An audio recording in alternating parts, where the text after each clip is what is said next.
bonheur de vous accompagner sur Info Télévision. Bienvenue au cœur de votre émission Le Grand Soir. Une autre occasion de faire le point sur les sujets qui font l'actualité, tant à l'intérieur qu'à l'extérieur du pays. Mais pour ce soir, on va rester définitivement à l'intérieur du pays, puisque nous aurons deux thématiques principales et une mise en bouche à l'actif de cette émission. On parlera des chapitres 65 et 94 qui font couler beaucoup d'encre et des salives au Cameroun depuis quelques temps face au Parlement. La semaine dernière, le ministre des Finances a apporté quelques éclaircies plus ou moins appréciées par les uns et les autres. On va essayer de décrypter cette actualité. On reviendra également sur ce qu'on a désormais baptisé le drame de Damas. C'était dimanche, le 27 novembre dernier, au cours d'une cérémonie de funérailles organisée par la famille Ngondé. Bien entendu, on a eu un éboulement de terrain avec les conséquences qui en ont suivi, bien entendu. Plusieurs morts enregistrés. Le ministre de l'administration territoriale a donc fait également paraître un communiqué à cet effet. On en aura lecture dans cette émission et bien entendu en mise à bouche. Actualité oblige. La Coupe du Monde de Qatar 2022 se poursuit. On a envie ce soir de jeter un regard panoramique sur la situation des protagonistes africains. Ils sont 5, on le rappelle, le Cameroun, la Tunisie, le Maroc, le Ghana et puis le Sénégal qui est en plein match au moment où nous démarrons cette émission. Je vous invite donc à vous installer confortablement le temps d'une respiration. On dit bonsoir au panel qui nous accompagne. Par 6 99 13 50 75, c'est le code d'accès par lequel vous pouvez vous connecter. N'hésitez pas, on fait bon usage tout au long de cette émission. Je le dis à toute fin utile. Le 237, c'est pour vous qui êtes hors de nos frontières et je le rappelle, l'indice du Cameroun. Et bien entendu, notre plateforme Facebook Info TV Cameroun. C'est pour vous qui nous recevez via les tabloïds et les téléphones Android. Vous avez l'opportunité également d'apporter votre pierre à l'édifice. Une fois que je l'ai dit, je vais commencer par dire bonsoir. Ah oui, le numéro de téléphone il est affiché au bas de l'écran pour vous pour les non-voyants ou les malvoyants, je vais quand même le dire. 16 99 13 50 75. Une fois que c'est dit, on va dire bonsoir au docteur Laurent Calvin Etoga et Sumba qui est avec nous ce soir. Il est économiste, il est également analyste sociopolitique. Merci d'avoir accepté notre invitation et bienvenue. C'est moi qui vous dis merci, Rosalie, pour cette invitation. Une fois de plus, je profite de cette occasion que vous me donnez pour dire un bonsoir à tous ceux-là qui nous regardent de l'autre côté du petit écran.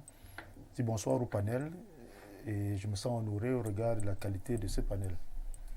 Merci une fois de plus d'être là. Quand on parle de docteur, un professeur n'est jamais loin. Le professeur Messanga Obama est avec nous ce soir. Je ne le dirai jamais assez. Ce sont eux qui font les dames comme nous et les messieurs comme nous. On le rappelle, il est enseignant d'université. Il est également anthropologue. C'est toujours un bonheur de l'avoir. Bienvenue, professeur. Merci, Rosalie. Je dis bonsoir à tous les copanélistes et bonsoir à tous ceux qui nous regardent à travers le monde. Je vais garder pour la fin. Ça fait longtemps, Excellence Simon Bila, ça fait très longtemps que je n'ai pas été en face de vous, encore plus sur un de mes plateaux. C'est un bonheur de vous retrouver ce soir. Et je le rappelle, pour la casquette politique, vous êtes un cadre de l'Union des populations du Cameroun. Est-ce que je dois rappeler que vous êtes un ancien ministre au Cameroun à toute fin utile, avec une précision du travail? Oui, voilà. Surtout que dites que je suis un ancien de l'église, c'est aussi mieux. Beaucoup de casquettes, mais on va essayer de s'arrêter là. C'est un bonheur de vous retrouver. On ne le demande pas aux aînés, mais j'ai envie de dire que vous avez une très bonne mine. Ah, merci beaucoup, Rosalie. Moi, je pensais toujours à Info TV. Ouais. J'étais pas malade, mais j'étais couché. Ouais. J'ai dit bonsoir à tout le monde qui nous regarde. Bonsoir aux techniciens et surtout, comme vous nous invitez, je vous dis encore une fois merci. Merci à vous d'avoir trouvé du temps pour venir. Une autre également qui a trouvé du temps pour être là ce soir parce que très occupée, c'est l'honorable Roland Ngo ici Mbok qui est avec nous ce soir. Elle est députée de la Nation, j'aime à le dire, élue sous la bannière du PCRN. Bonsoir honorable et merci d'avoir accepté d'être avec nous ce soir. Merci Madame Gesselet, c'est moi qui vous dis merci de m'avoir invité. Je vais dire bonsoir à mes copanélistes. Bonsoir à tous ceux qui nous font l'amitié de nous regarder ce soir. Je voudrais une fois de plus avoir une pensée profonde pour toutes les familles qui ont été endeuillées lors de l'éboulement de Damas. Je pense que c'est un éboulement de plus et un éboulement de trop. Donc, j'espère que les échanges que nous allons faire ici pourront éteindre la lanterne des millions de téléspectateurs et d'internautes qui nous regardent.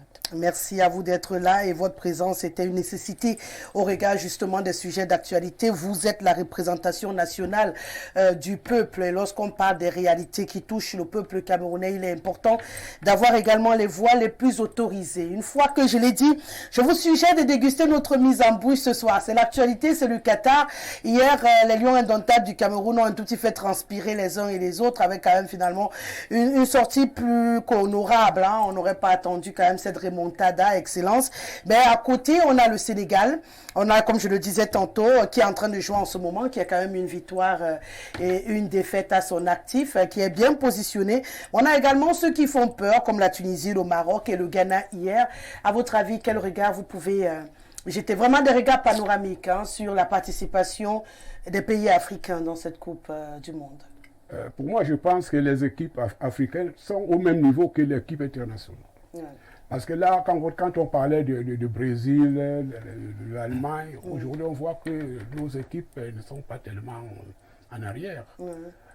Si on avait mis un peu plus de sérieux, je crois que pour moi j'étais un peu fâché contre les Lions. Le match nul d'hier. Non, pas le match d'hier. La défaite face à la Suisse. Et surtout les hommes qui portent les perruques. Et ils vont jouer avec les perruques, tout ça là, vraiment, je me suis dit... Donc qui a la perruque dans cette équipe? Il a des longs cheveux, Anguissa. Ah bon, des longs cheveux. Des mèches peut-être. Je pense que c'est pas normal pour un homme qui se présente comme pour Bader avec des longs cheveux qui tombent partout. Donc bref, les Lions peuvent nous surprendre vendredi prochain. C'est une très bonne équipe, mais il y a la discipline. Je pense que si Onana était là hier, il aurait arrêté au moins un but, au moins. Donc c'est dommage qu'il n'y a pas de discipline. Mais vendredi, je souhaiterais qu'il soit là. Peut-être on aura une chance de plus.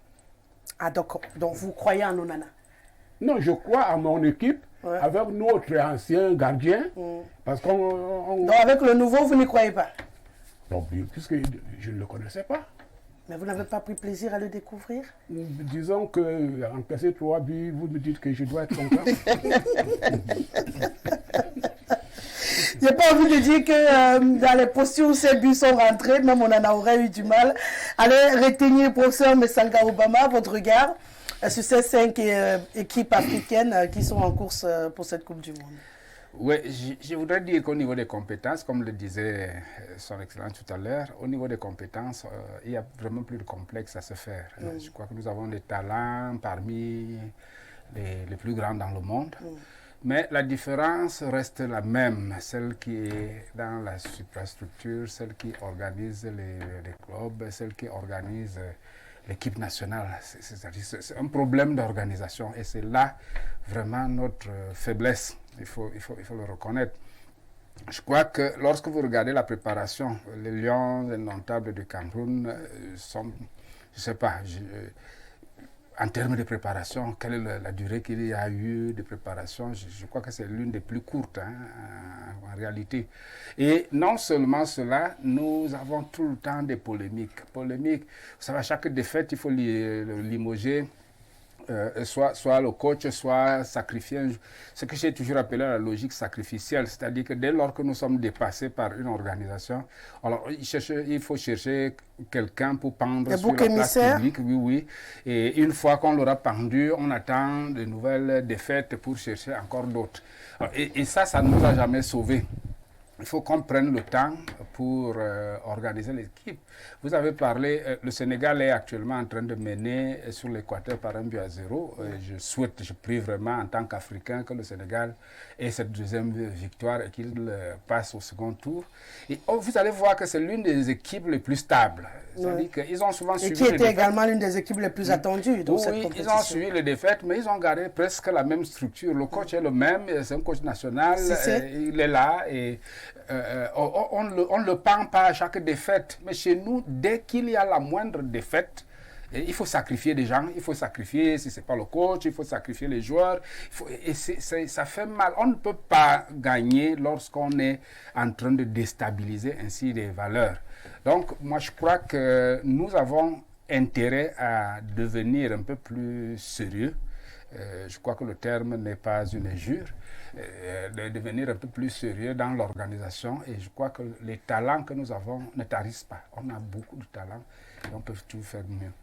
Docteur Laurent Calvin et Toga, à votre avis, on peut rêver une équipe africaine en finale ou ne serait-ce qu'en demi-finale pour battre le record des quarts de finale. On a déjà sur le continent le record des quarts de finale avec le Cameroun, ce qui nous a d'ailleurs valu les 5 places. Et puisqu'on va augmenter le nombre de places pour la prochaine Coupe du Monde, c'est déjà annoncé, c'est prévu. Il faut bien aller loin pour glaner, pour glaner quelques places de plus. Pourquoi pas monter à 7 équipes africaines, 8, puisque le chiffre va grandir dès la prochaine Coupe du Monde aussi. Oui, s'il y a déjà augmentation du nombre de participations, forcément il y aura le nombre d'équipes africaines également qui va augmenter. Maintenant, pour ça, il faut se démarquer, pour justifier pourquoi on doit augmenter les pays africains. Maintenant, il faudrait déjà qu'on arrive à qualifier au moins 2 équipes africaines en 8e de finale. Moi, je commence par là, pour dire que les équipes africaines, quand même, on a observé que les premiers matchs n'étaient pas faciles. Ceux qui ont essayé de briller un peu ont réussi à arracher des nuls. Et puis là, au 2e match, on a vu les équipes qui montent en puissance.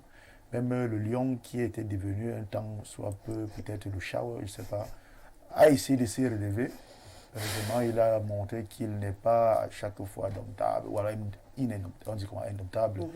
Donc le Lion a réussi à se relever. Là, on peut féliciter l'équipe. Même si, au fond, il y a encore beaucoup de choses à faire. Et là, nous sommes pas d'accord avec la mise en écart de l'un de nos joueurs. Vous voyez, c'est ce qui gâte justement, comme le professeur le disait tout à l'heure, ce qui gâte les équipes. Parce que lorsqu'on a mis un à l'écart, ça va dans tous les sens. Si la raison évoquée est justifiée, pourquoi voulez-vous qu'on accepte des cas d'indiscipline? Une qui soit vraiment officielle. Bon, maintenant, la raison évoquée a été évoquée par ceux qui ont été les plus grands désordonnés d'hier. Oui, mais est-ce que vouloir donc changer, parce qu'il y a eu des désordonnés hier, on va continuer avec le désordre?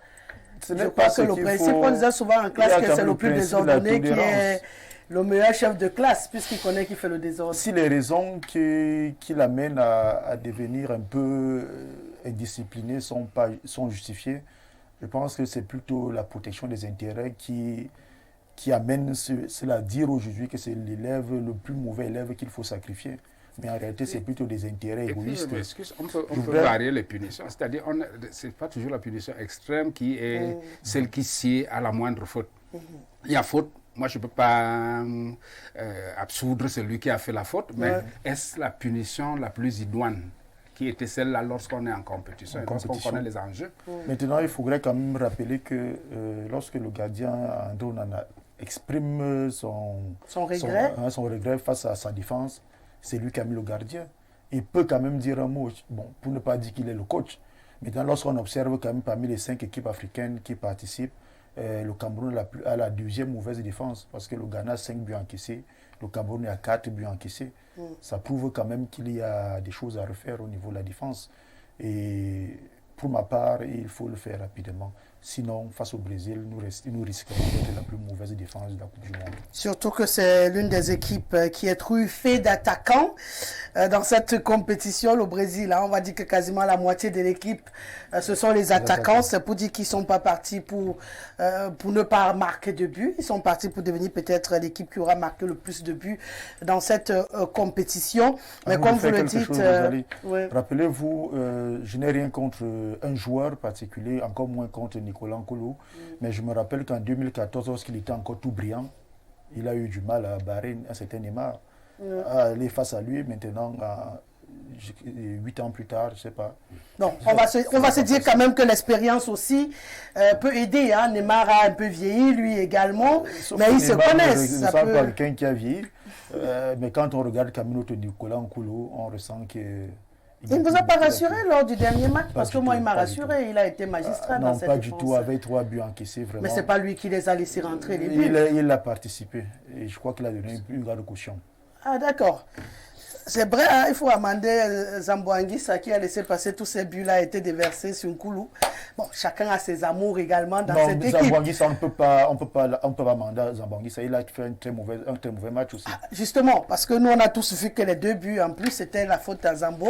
Bon, en vrai, beaucoup de personnes avaient des griefs sur Nkoulou depuis la première rencontre. C'est une équipe de 11 joueurs, mais je crois qu'un seul ne peut pas porter le chapeau. Justement, c'est ce que je voulais lui dire. Il ne peut pas faire porter le chapeau des 3 buts à Nicolas Nkoulou, qui a pourtant pour une fois... Encore moins Zambo. Encore moins... Non, Zambo non, c'est une équipe. Zambo c'est une équipe. Lorsqu'on marque, c'est un seul joueur qui marque, mais c'est toute l'équipe. Ouais. Et de la même manière que lorsqu'on encaisse, c'est dans un seul but que ça entre, mais c'est toute l'équipe. Donc, parce que vous pouvez faire une erreur et quelqu'un d'autre la corrige. Ouais. Donc, voilà. si ça arrive au but... Ça veut dire que personne n'a corrigé. Personne n'a corrigé, c'est une équipe. Moi, je crois que... Oui, c'est une équipe. Il faut voir l'équipe. Honorable Ngo ici, les 5 protagonistes africains dans cette compétition. On peut rêver, on peut se dire qu'on va dépasser le niveau des quarts de finale cette année, où on va rester là où le Cameroun nous avait déposé en 90, c'était un quart de finale. Non, je pense qu'au regard des performances des équipes africaines, je crois qu'on peut rêver, parce que le Ghana, le Maroc, le Sénégal, vous le disiez tantôt, et même le Cameroun, je ne pense pas qu'au niveau des performances, on a quelque chose... Bon, on peut avoir certaines choses à redire, mais je pense qu'ils sont à la hauteur de la compétition. Donc, on peut penser, on peut avoir espoir, on peut même croire fortement qu'on pourra aller au-delà de la barre que vous avez... des quarts de finale. Des quarts de finale. Moi, je me dis, c'est la barre que vous êtes fixée. Oui, puisque pour l'instant, c'est la barre sur le continent africain. On peut aller au-delà des quarts de finale. Maintenant, pour revenir au cas du Cameroun, mais je pense que mes prédécesseurs l'ont longuement dit, il y a un problème dans notre équipe nationale qu'il faille qu'on s'asseye, qu'on se regarde et qu'on trouve des solutions.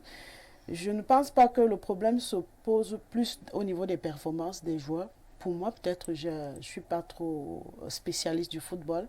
Mais au regard du jeu qu'on a vu les 2 derniers matchs, je ne pense pas que le problème soit au niveau des performances, peut-être au niveau des égos, peut-être au niveau d'un certain nombre de choses qu'il va falloir corriger, qu'il va falloir revoir pour que l'équipe nationale puisse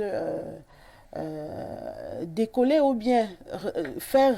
On parlait d'avoir des comportements humainement vivables. Bien évidemment, mais sauf que je voulais dire ceci, les lions nous ont fait rêver, les lions nous ont fait vibrer, nous voulons revibrer, nous voulons avoir ces sensations d'entendre. Donc il est question pour eux de prendre cela en considération et de savoir que c'est plus de 23 millions de personnes qui ont espoir en eux, qui attendent qu'ils fassent vraiment des efforts pour qu'ils puissent dépasser le niveau auquel ils ont mis l'Afrique. Mais il y a aussi l'autre côté. Moi, je dis, il est déjà important qu'on ait participé. Peut-être les erreurs qu'on a commises nous permettront pour les prochaines fois de revoir un certain nombre de choses. Mais tout ce que je peux dire là, c'est que nous, on a espoir. Moi, je garde l'espoir que nous pourrons aller très loin. Vous n'avez pas peur pour votre cœur? Parce qu'avec le Cameroun... Oui, c'est vrai que le corps, il palpite, mais parfois, on a l'habitude de dire l'impossible n'est pas camerounais. Donc, nous croyons fermement, nous croyons fortement, mais nous les interpellons en disant, c'est d'abord la nation, c'est d'abord la patrie, pensez-y, le reste, on va régler ça après. Voilà, je pense que c'est un bon message pour peut-être la paix dans la tanière. On a quand même vu des mea culpa qui commencent à fuser. On suppose également que l'administration autour va un peu s'attendrir et se dire que, bon voilà, comme on dit, on pense d'abord au pays, aux résultats et le reste, on pourra venir se taper dessus ici au pays, puisque c'est clair qu'il y aura des règlements de compte après cette compétition. Donc, on attend, ce sera vendredi, que le Cameroun rentre dans l'arène. Tout à l'heure, D'ailleurs, d'ici la fin de l'émission, on aura sûrement le score du Sénégal qui est en train de jouer sa 3e rencontre. On le rappelle pour ce qui est du Sénégal, une défaite, une victoire. Donc, en cas de victoire, ils sont qualifiés d'office pour les 8e, pour le second tour, dans les 8e de finale. Mais au cas où ils font un match nul, on devra sortir des stylos pour commencer à calculer si l'Équateur fait comme ça. Et après, du coup, on est très fort à ce petit jeu. On a d'ailleurs commencé déjà avec le Cameroun. Hein. Si le Brésil fait match, non, nous laisse gagner. Bon, non, si on gagne le Brésil. J'aime bien ce jeu de mots. Parce que ça va être compliqué quand même. Il faut que nos amis brésiliens soient gentils avec nous sur ce coup. Ils ont déjà 6 points. Hein. Donc, ils peuvent nous laisser les fouetter. Comme ça, on en a 4. Et on commence les calculs avec la Suisse, avec la Serbie, pour savoir qui pourra avancer dans la compétition. Allez, une fois que c'est dit, je vous propose de rentrer tout de suite dans notre première thématique de ce soir. On parle de ce drame. Je le disais tantôt, c'était dimanche dernier, du côté de Damas, au lieu dit rond-point Damas, pour être plus précis. On allait assister, ou plutôt ces familles allaient commémorer les funérailles de ceux qui sont décédés tout au long de l'année. Donc c'était vraiment une rencontre de plusieurs familles avec de nouveaux membres qui voulaient adhérer à ce mouvement-là, question de créer une sorte de grosse famille. Malheureusement, un effondrement de terrain parce que c'est une zone qui a été terrassée par un privé dans le cadre de ses constructions. Donc, ça va lâcher et la terre va ensevelir les personnes qui étaient sur le site. On parle pour l'instant de 11 personnes décédées de façon officielle qui ont péri. Les fouilles ont continué hier. Hein. On attend bien sûr de voir si le bilan va s'alourdir ou non. Le ministre de l'administration territoriale a commis un communiqué aujourd'hui. On va le rendre public hier pour les téléspectateurs du Grand Soir, si vous voulez bien. Le ministre de l'administration territoriale informe l'opinion publique qu'un éboulement tragique de terrain ayant causé des pertes en vies humaines est survenu dans l'après-midi de dimanche 27 novembre 2022 au lieu du rond-point Damas dans l'arrondissement de Yaoundé 3e, département du Fundi, au cours d'une cérémonie des funérailles organisée par la famille Ngondé. Informé de la situation, le président de la République, son Excellence Paul Biya, a instamment instruit le ministre de l'administration territoriale de mobiliser les autorités administratives qui se sont déployées sur le lieu du tragique événement, accompagnés du maire de la ville et des responsables des forces de maintien de l'ordre pour porter assistance aux victimes. Les recherches effectuées par les éléments du Corps national des sapeurs-pompiers, les forces de maintien de l'ordre et les équipes de la direction de la protection civile, avec le concours des populations, ont permis d'extraire 15 corps. Ça, c'est officiel, parce que depuis, on parle de 12, on en est à 15 maintenant. 15 corps des décombres. Ils ont été acheminés pour identification vers l'hôpital central de Yaoundé. 4 blessés ont été formellement identifiés. Ils sont actuellement pris en charge au centre des urgences de Yaoundé à l'hôpital du district des Foulanes. Un périmètre de sécurité a été matérialisé autour du lieu du sinistre pendant la durée de l'enquête prescrite par le chef de l'État pour élucider les causes du drame. En cette douloureuse circonstance, le président de la République adresse aux familles si durement éprouvées ses sincères condoléances et sa compassion émue et souhaite un prompt rétablissement aux blessés. C'est donc un communiqué signé d'Atanga Ndi Paul, le ministre de l'administration territoriale, signé à Yaoundé en date du 28 novembre 2022. Je pense qu'en termes de chiffres, on est fixé sur les chiffres officiels. On va plus tâtonner. 11 mois, 12 mois, non. Pour l'instant, officiellement, on a 15 corps qui ont déjà été retirés du sol et 4 blessés formellement identifiés qui sont à l'hôpital. Les fouilles se poursuivent. Professeur, c'est un drame peut-être de trop aussi au Cameroun parce que on se rappelle d'Ngabu, c'est pas le seul cas. Ces constructions dans des zones à risque qu'on n'arrive pas à maîtriser avec de telles conséquences. Oui, un drame de trop peut-être, je ne sais pas, mais c'est un drame. C'est un drame, pourquoi? Parce que je ne sais pas, est-ce qu'on a la possibilité de penser qu'il n'y en aura plus tant que nous faisons les mêmes choses. C'est-à-dire, il y a des lieux appropriés à l'habitation, il y a des lieux dits à risque connus, et sur lesquels l'habitation n'est pas encouragée, à défaut d'être totalement interdite. Il y a des zones là où les travaux venaient de se dérouler. Est-ce que c'était le bon endroit pour faire un événement? Il y a beaucoup d'éléments qui peuvent quand même se conjuguer pour expliquer ce drame. Une négligence? Oui. En fait, disons peut-être pas négligence, l'absence de prévenance. C'est-à-dire pouvoir imaginer que là où nous sommes, il est possible que... parce qu'après le terrassement, lorsque vous voyez sur les images la hauteur du mur qui n'avait pas encore de soutènement, peut-être qu'à l'instant, on n'a pas imaginé qu'il était possible qu'un tel éboulement survienne.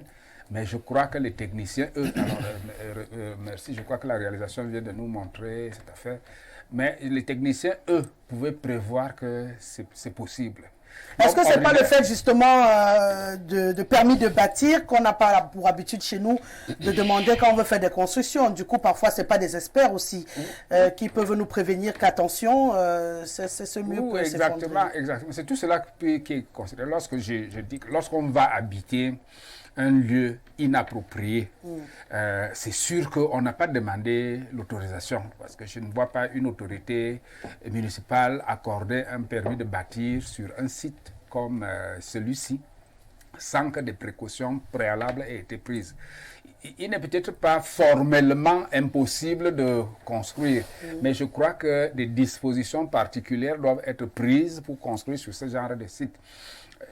J'étais en RDC, à l'est de la RDC, particulièrement la ville de Bukavu, qui est essentiellement accidentée. Les gens y construisent.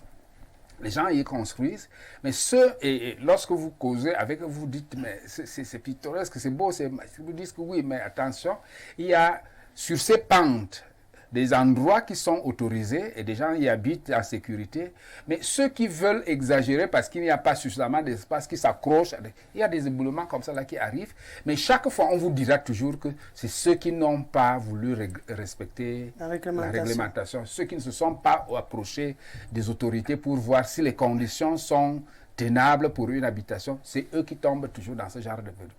Donc, nous avons pour habitude de bâtir sur des espaces libres, parce qu'ils sont libres. Ça peut être là, ça peut être des marécages. On a eu là un éboulement, on peut avoir une inondation demain, parce que déjà... On en a d'ailleurs chaque année au Cameroun. Parce que vous regardez, il y a certaines vallées ici, quand vous voyez une maison au fond de la vallée, vous vous demandez, Seigneur, c'est comment, s'il y a une inondation ici, comment est-ce que les gens pourront être sauvés ici? Donc, ça c'est sur une pente, c'est sur une côte, mais la même précaution doit être prise aussi au fond des vallées, dans des marécages où des gens construisent sans autorisation. Je n'ai pas envie de vous demander à qui la faute, mais je reviens tout à l'heure pour qu'on attribue quand même les responsabilités. Parce que si on se retrouve avec des gens qui construisent au point d'avoir tout un quartier avec autant de domiciles, ça veut dire qu'on a regardé aussi faire. Sinon, tout le monde ne se lève. On achète bien ces terrains, on ne les distribue pas. Donc, si ces populations réussissent à acquérir ces terrains, ça veut dire qu'il y a une fissure quand même dans le système également, dans la réglementation, Excellence. Sinon, tu ne te lèves pas le matin, tu ne peux pas commencer à planter une maison quelque part si tu n'as pas un document, ne serait-ce que d'achat de ce terrain. Oui. En réalité, c'est courant à travers le monde, les éboulements, en Italie, un peu partout. Et pour le cas du Cameroun, c'est vrai qu'il y a des places qu'on ne devait pas autoriser. Si on autorise, ça veut dire que le maire est responsable. Le maire, quel est son rôle? S'il contrôle ce qui se fait dans sa circonscription. Oui, il est responsable indirectement. C'est dommage qu'il y a beaucoup de morts. Bon, on ne parle pas de sorcellerie cette fois-ci. Heureusement. Parce que le plus souvent, comme ils étaient réunis. Non, rassurez-vous, les tergiversations vont dans tous les sens. Voilà. Il y en a qui pensent que c'était trop facile. Et sûrement, les esprits se sont fâchés. Sûrement, chacun y va de sa raison. Parce qu'on a envie de se demander pourquoi maintenant. Et ces familles rassemblées, des familles de diverses origines. Donc, du coup, c'est clair que la thèse de la sorcellerie également a déjà été évoquée. Oui. Bon, mais comme ce n'est pas explicable... Non, chez nous, en Afrique... la sorcellerie est partout. Non, on la voit partout. Elle est présente. Elle est partout. Bref, je dis que quand on veut concevoir une ville comme Yaoundé, il y a beaucoup de problèmes à régler à Yaoundé. Ne fût-ce que les routes. sont très étroites. Il faut concevoir un terrain qui permettrait à tout le monde de s'installer. Mais si chacun se débrouille, comme je vois là dehors, vous voyez, il y aura d'autres événements, c'est sûr, parce que ceux qui sont à côté... On a d'ailleurs vu une maison tout à l'heure accrochée en hauteur. Si la terre continue de s'écrouler, la maison également va suivre le même chemin. Oui, on néglige, il y a la négligence. Il faut un peu de sérieux.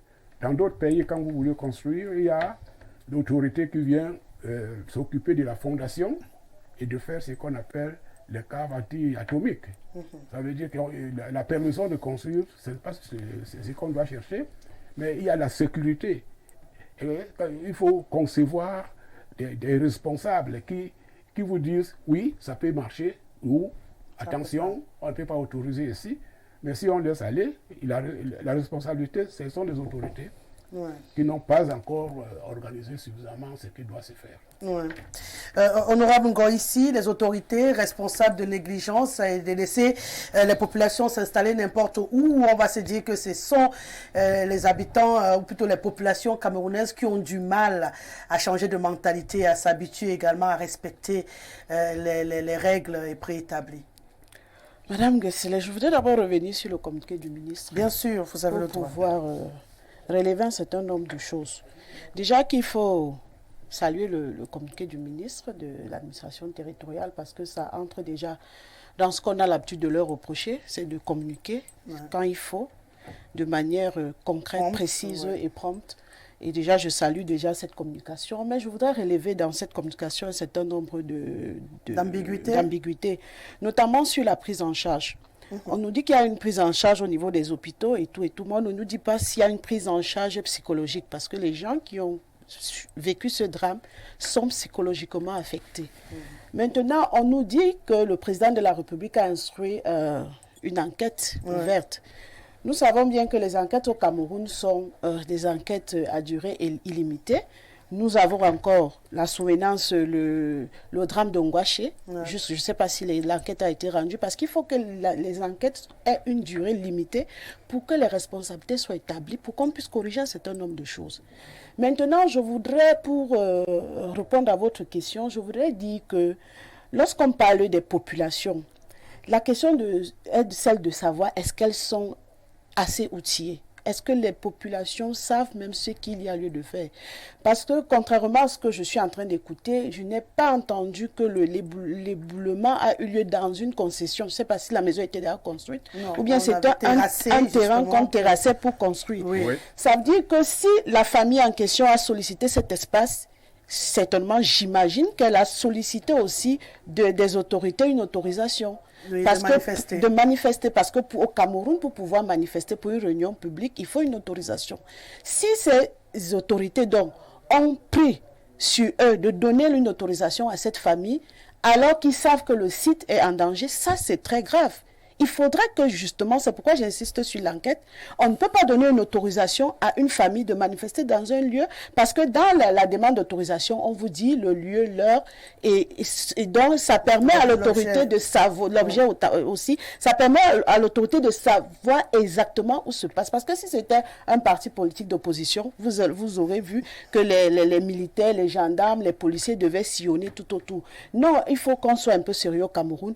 On va peut-être parler des populations, mais je dis nos populations ne sont pas assez outillées. Il faut concourir, c'est l'autorité compétente qui devrait prendre sur lui un certain nombre de responsabilités pour limiter. Je suis peut-être en train d'aller en avant, non, il n'y a pas de souci. Mais je dis il a fait également, Excellence Simon Bila, en rappelant que pour lui, c'est les autorités qui sont responsables de ce drame. Il faudrait donc que cela soit clairement établi et que ces pauvres familles, parce que le professeur le disait tantôt, vous allez, et c'est vrai, c'est ce que nous vivons, nous tous, vous allez trouver des maisons dans des bas-fonds.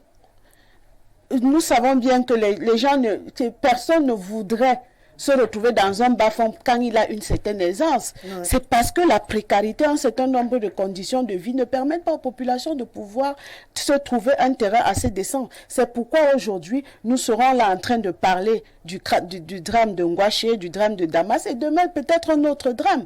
J'ai envie de vous demander, est-ce que tout le monde est obligé de construire? pourquoi pas? Tout citoyen qui se sent chez lui est obligé de construire. Cela va de soi. Dans les pays mieux organisés, je ne vais pas parler de mieux organisés, mais dans des pays sérieux, il y a ce qu'on appelle des logements sociaux pour certaines personnes, pour certaines familles qui n'ont pas des capacités de pouvoir se prendre en charge. Il y a des veuves, il y a un certain nombre de choses qu'on peut... Même au Cameroun, il y a la SIC. Mais sauf que la SIC, excusez-moi monsieur le ministre, mais la SIC, c'est pas donné à tout le monde de se loger à la SIC. La SIC, c'est quand même une certaine catégorie de personnes qui va à la SIC. Moi, je parle là de ma maman qui vend le plantain au marché, je parle de celle qui presse le poisson en bordure de route. Elle n'a pas ce luxe de pouvoir déjà même, elle ne sait même pas comment ça se passe pour arriver à la SIC avec tout ce qu'on a comme les barrières de corruption et tout. Je dis chez nous, il faudrait qu'on prenne cette affaire comment je vais dire ça, de recasement au niveau de l'habitat. Logements sociaux. Non pas de logements, mais de l'habitat. Il faudrait que nos villes soient bien pensées, qu'elles soient construites et pour qu'on puisse anticiper sur ce genre de catastrophes.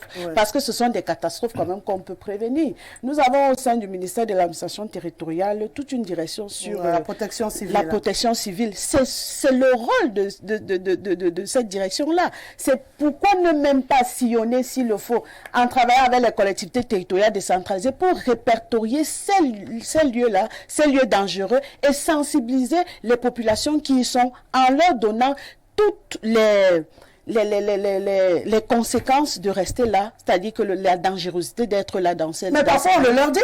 Moi, j'ai vu le cas de Mbankolo. On dit, il ne faut pas construire ici, ça peut s'écrouler, ça peut, mais après, tout le monde a la même réponse. Je vais aller où? Je vous dis, l'État a tous les moyens pour pouvoir résoudre ce problème. Vous ne pouvez pas me dire que les populations, ou bien les populations, il faudra parler de peuple, les populations peuvent être au-dessus de l'État. L'État reste l'État. L'État a tous les moyens pour résoudre ce problème. Vous vous souvenez d'un tabac à Loncac. Alors, lorsque le délégué du gouvernement à l'époque a décidé de raser, les gens étaient à la rue, mais finalement, ils se sont retrouvés quelque part. Je ne sais pas, peut-être c'est eux qui sont rentrés dans ces bas-fonds ou bien en Bankolo, mais toujours est-il que l'État a tous les moyens pour pouvoir sécuriser les populations, pour pouvoir leur montrer, pour pouvoir leur dire que les lieux là où vous habitez ne sont pas adaptés. Et maintenant, il faudrait qu'ils le répertorient dans toutes nos grandes villes, tous ces sites qui sont dangereux pour pouvoir les sécuriser. Vous vouliez rajouter quelque chose avant de donner la parole? Justement, je voulais, à la suite de Madame le député, dire qu'il y a un problème de management de l'espace public chez nous, qui est un problème d'ordre général. Je ne sais pas si le plan d'urbanisation de Yaoundé est encore adapté à la ville de Yaoundé. Parce que maintenant, vous ne savez même pas où Yaoundé commence et où Yaoundé s'arrête. Et pourquoi? Parce qu'on est ailleurs, on a des structures qui construisent pour l'habitation. On vend les maisons, les gens achètent les maisons déjà construites parce qu'il y a des structures qui construisent pour vendre. Et la ville a un espace délimité. On sait qu'à partir au-delà de ce périmètre, on n'est plus dans, par exemple, la zone urbaine de Yaoundé. Mais Yaoundé s'accroît de jour en jour, avale de nouveaux arrondissements dans des départements voisins. Parce qu'aujourd'hui, je ne sais pas si vous connaissez la limite entre Mbankomo et Yaoundé, si vous connaissez la limite entre Soa et Yaoundé, si vous connaissez la limite entre Mfou et Yaoundé. Vous voyez comment est-ce qu'une ville s'étend sans contrôle et pourquoi? Parce que dans on acquiert le terrain dans des transactions privées. Moi, c'est mon village, je vends le terrain à des gens qui veulent l'acheter parce que j'ai besoin d'argent. La transaction se déroule et puis l'autorité communale découvre seulement que les constructions vont déjà à une certaine distance. Donc, il n'y a pas une anticipation sur l'urbanisation. Ici, c'est l'autorité suit l'urbanisation, l'autorité est à la traîne par rapport à l'urbanisation. Vous allez voir, il y a des catastrophes qui sont comme celle-ci, liées au fait que l'espace est en soi dangereux. Mais il y a d'autres types de catastrophes qu'on ne voit pas encore, mais qui peuvent survenir demain. Parce que vous avez des quartiers qui n'ont pas de servitude. Et en cas d'incendie, par exemple, c'est-à-dire qu'il y a des blocs entiers qui vont brûler devant les gens sans qu'on ait la possibilité d'intervenir parce qu'on ne peut pas passer.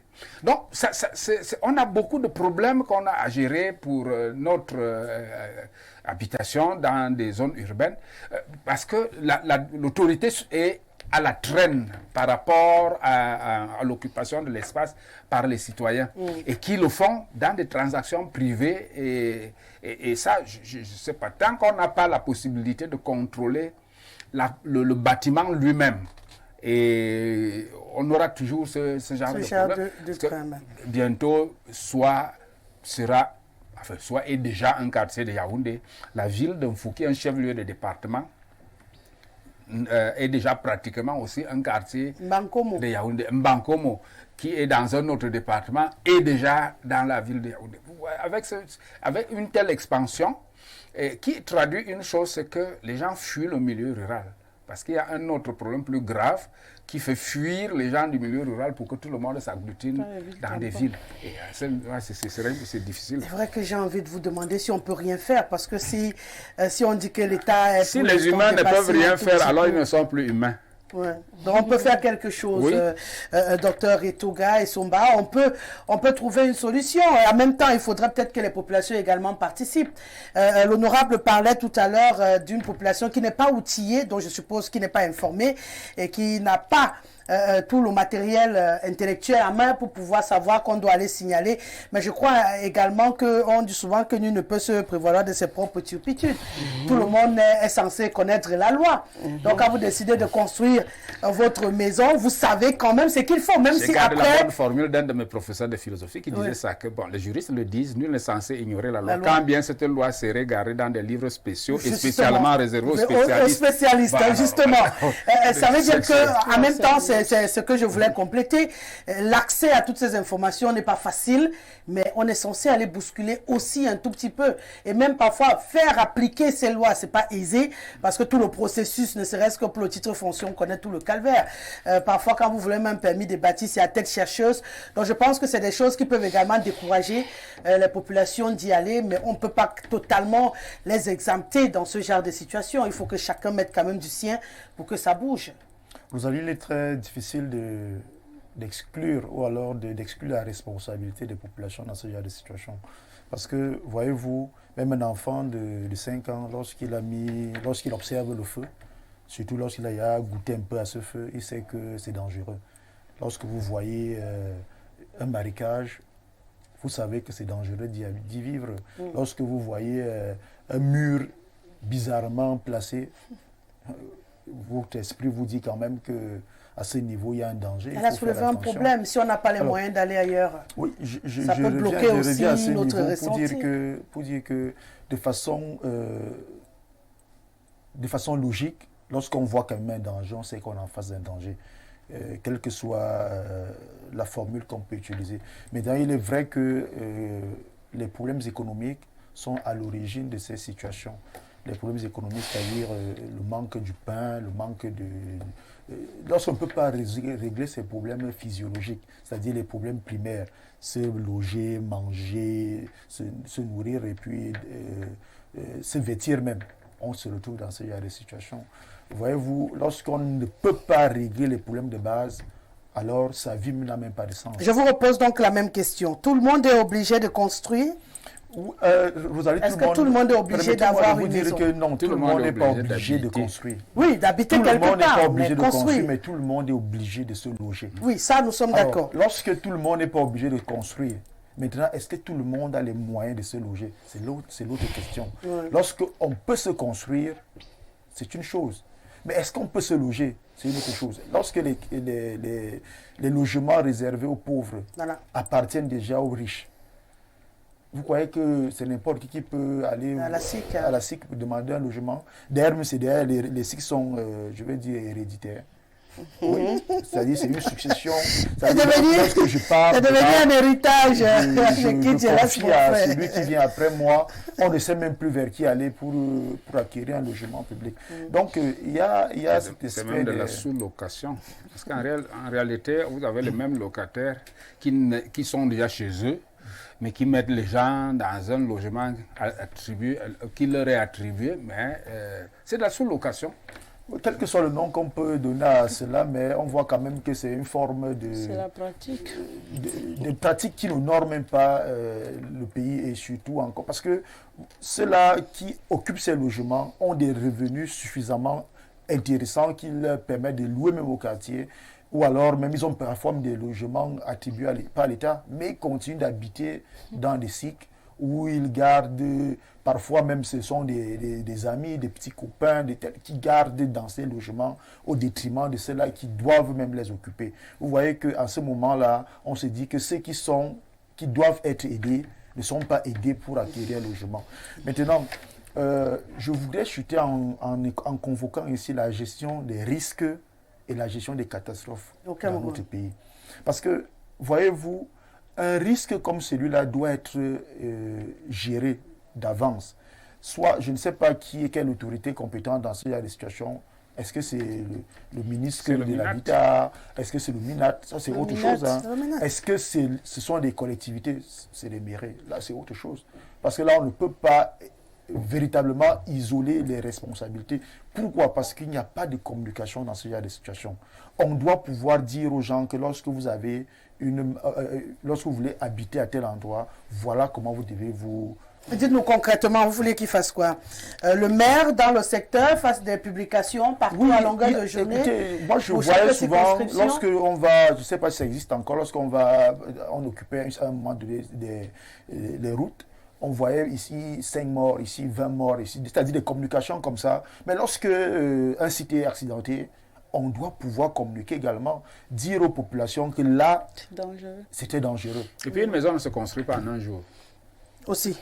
Oui, Honora, vous voulez réagir? Oui, je voulais réagir tantôt sur toutes les théories que vous avez énumérées si bien tantôt sur nul n'est censé ignorer la loi et tout, en vous disant que moi, peut-être on a on a deux grilles de lecture. Et moi, je suis sur la pratique pendant que vous êtes sur ce qui devrait être fait. Non, justement.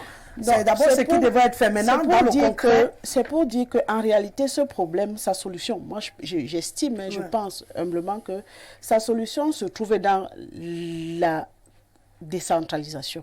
Ah, d'accord. Parce qu'il faudrait parce que si la décentralisation avait été aboutie à l'heure, c'est que les collectivités territoriales décentralisées, notamment les communes qui l'énuméraient, devaient pouvoir déjà élaborer leur plan d'urbanisation, c'est le mot que je cherchais tantôt, de répertorier les sites dangereux, peut-être de mettre à ces lieux des immeubles ou bien des habitations qui sont conformes, c'est-à-dire qu'avec les recherches et tout ça. Ensuite, en tenant compte du relief, de la géographie, de tout cela, en tenant compte de ça, et maintenant de délocaliser les populations qui habitent dans ces sites dangereux et de les mettre dans ces maisons qu'ils ont construites. C'est-à-dire qu'il faudrait qu'on donne les moyens à la collectivité territoriale de décentraliser de pouvoir le faire. Du moment où le pouvoir ou bien la gestion du plan d'urbanisation reste encore centrale, on ne pourra pas sortir de l'auberge parce qu'il faudra bien que pour qu'une commune puisse construire, pour qu'elle puisse se construire, si je peux m'exprimer comme ça, il lui faut les moyens. Et c'est ce que nous proposons au PCRN. On ne peut pas, vous ne pouvez pas retenir les ressources, vous retenez les compétences et vous demandez aux responsables locaux de pouvoir trouver des solutions miraculeuses. C'est pourquoi j'ai dit tantôt qu'il faudrait que, lorsque l'enquête est ouverte, que les responsabilités soient établies pour qu'on trouve des solutions pérennes. Parce que lorsqu'on va aller, on va dire les populations, on dira les autorités, on dira ceci, cela, on ne sortira, demain, on va se retrouver avec une autre catastrophe. Mais lorsque cela est réduit au niveau de la collectivité territoriale décentralisée, déjà les maires connaissent leur population, ils connaissent tous les sites, ils peuvent adapter justement, et tantôt ils parlaient de communication, de mettre par exemple des affiches, de mettre des affiches pour dire que ici c'est pas bon, ici c'est dangereux, ici. Donc un peu, je ne sais pas si je me fais comprendre. C'est ce mécanisme qu'il faut parce que tant qu'on n'a pas décentralisé, donc lorsque le maire ou bien l'exécutif communal n'a pas le plein pouvoir de pouvoir gérer la population, de pouvoir apporter les solutions dont les populations ont besoin. Moi, je pense que nous serons toujours en train de revenir. D'accord. Bon, tout le monde veut réagir à votre prise de vue. Je commence par Excellence, après le professeur et je termine avec le docteur. D'accord. Moi, je pense que le fond du problème, c'est que le Cameroun se construit.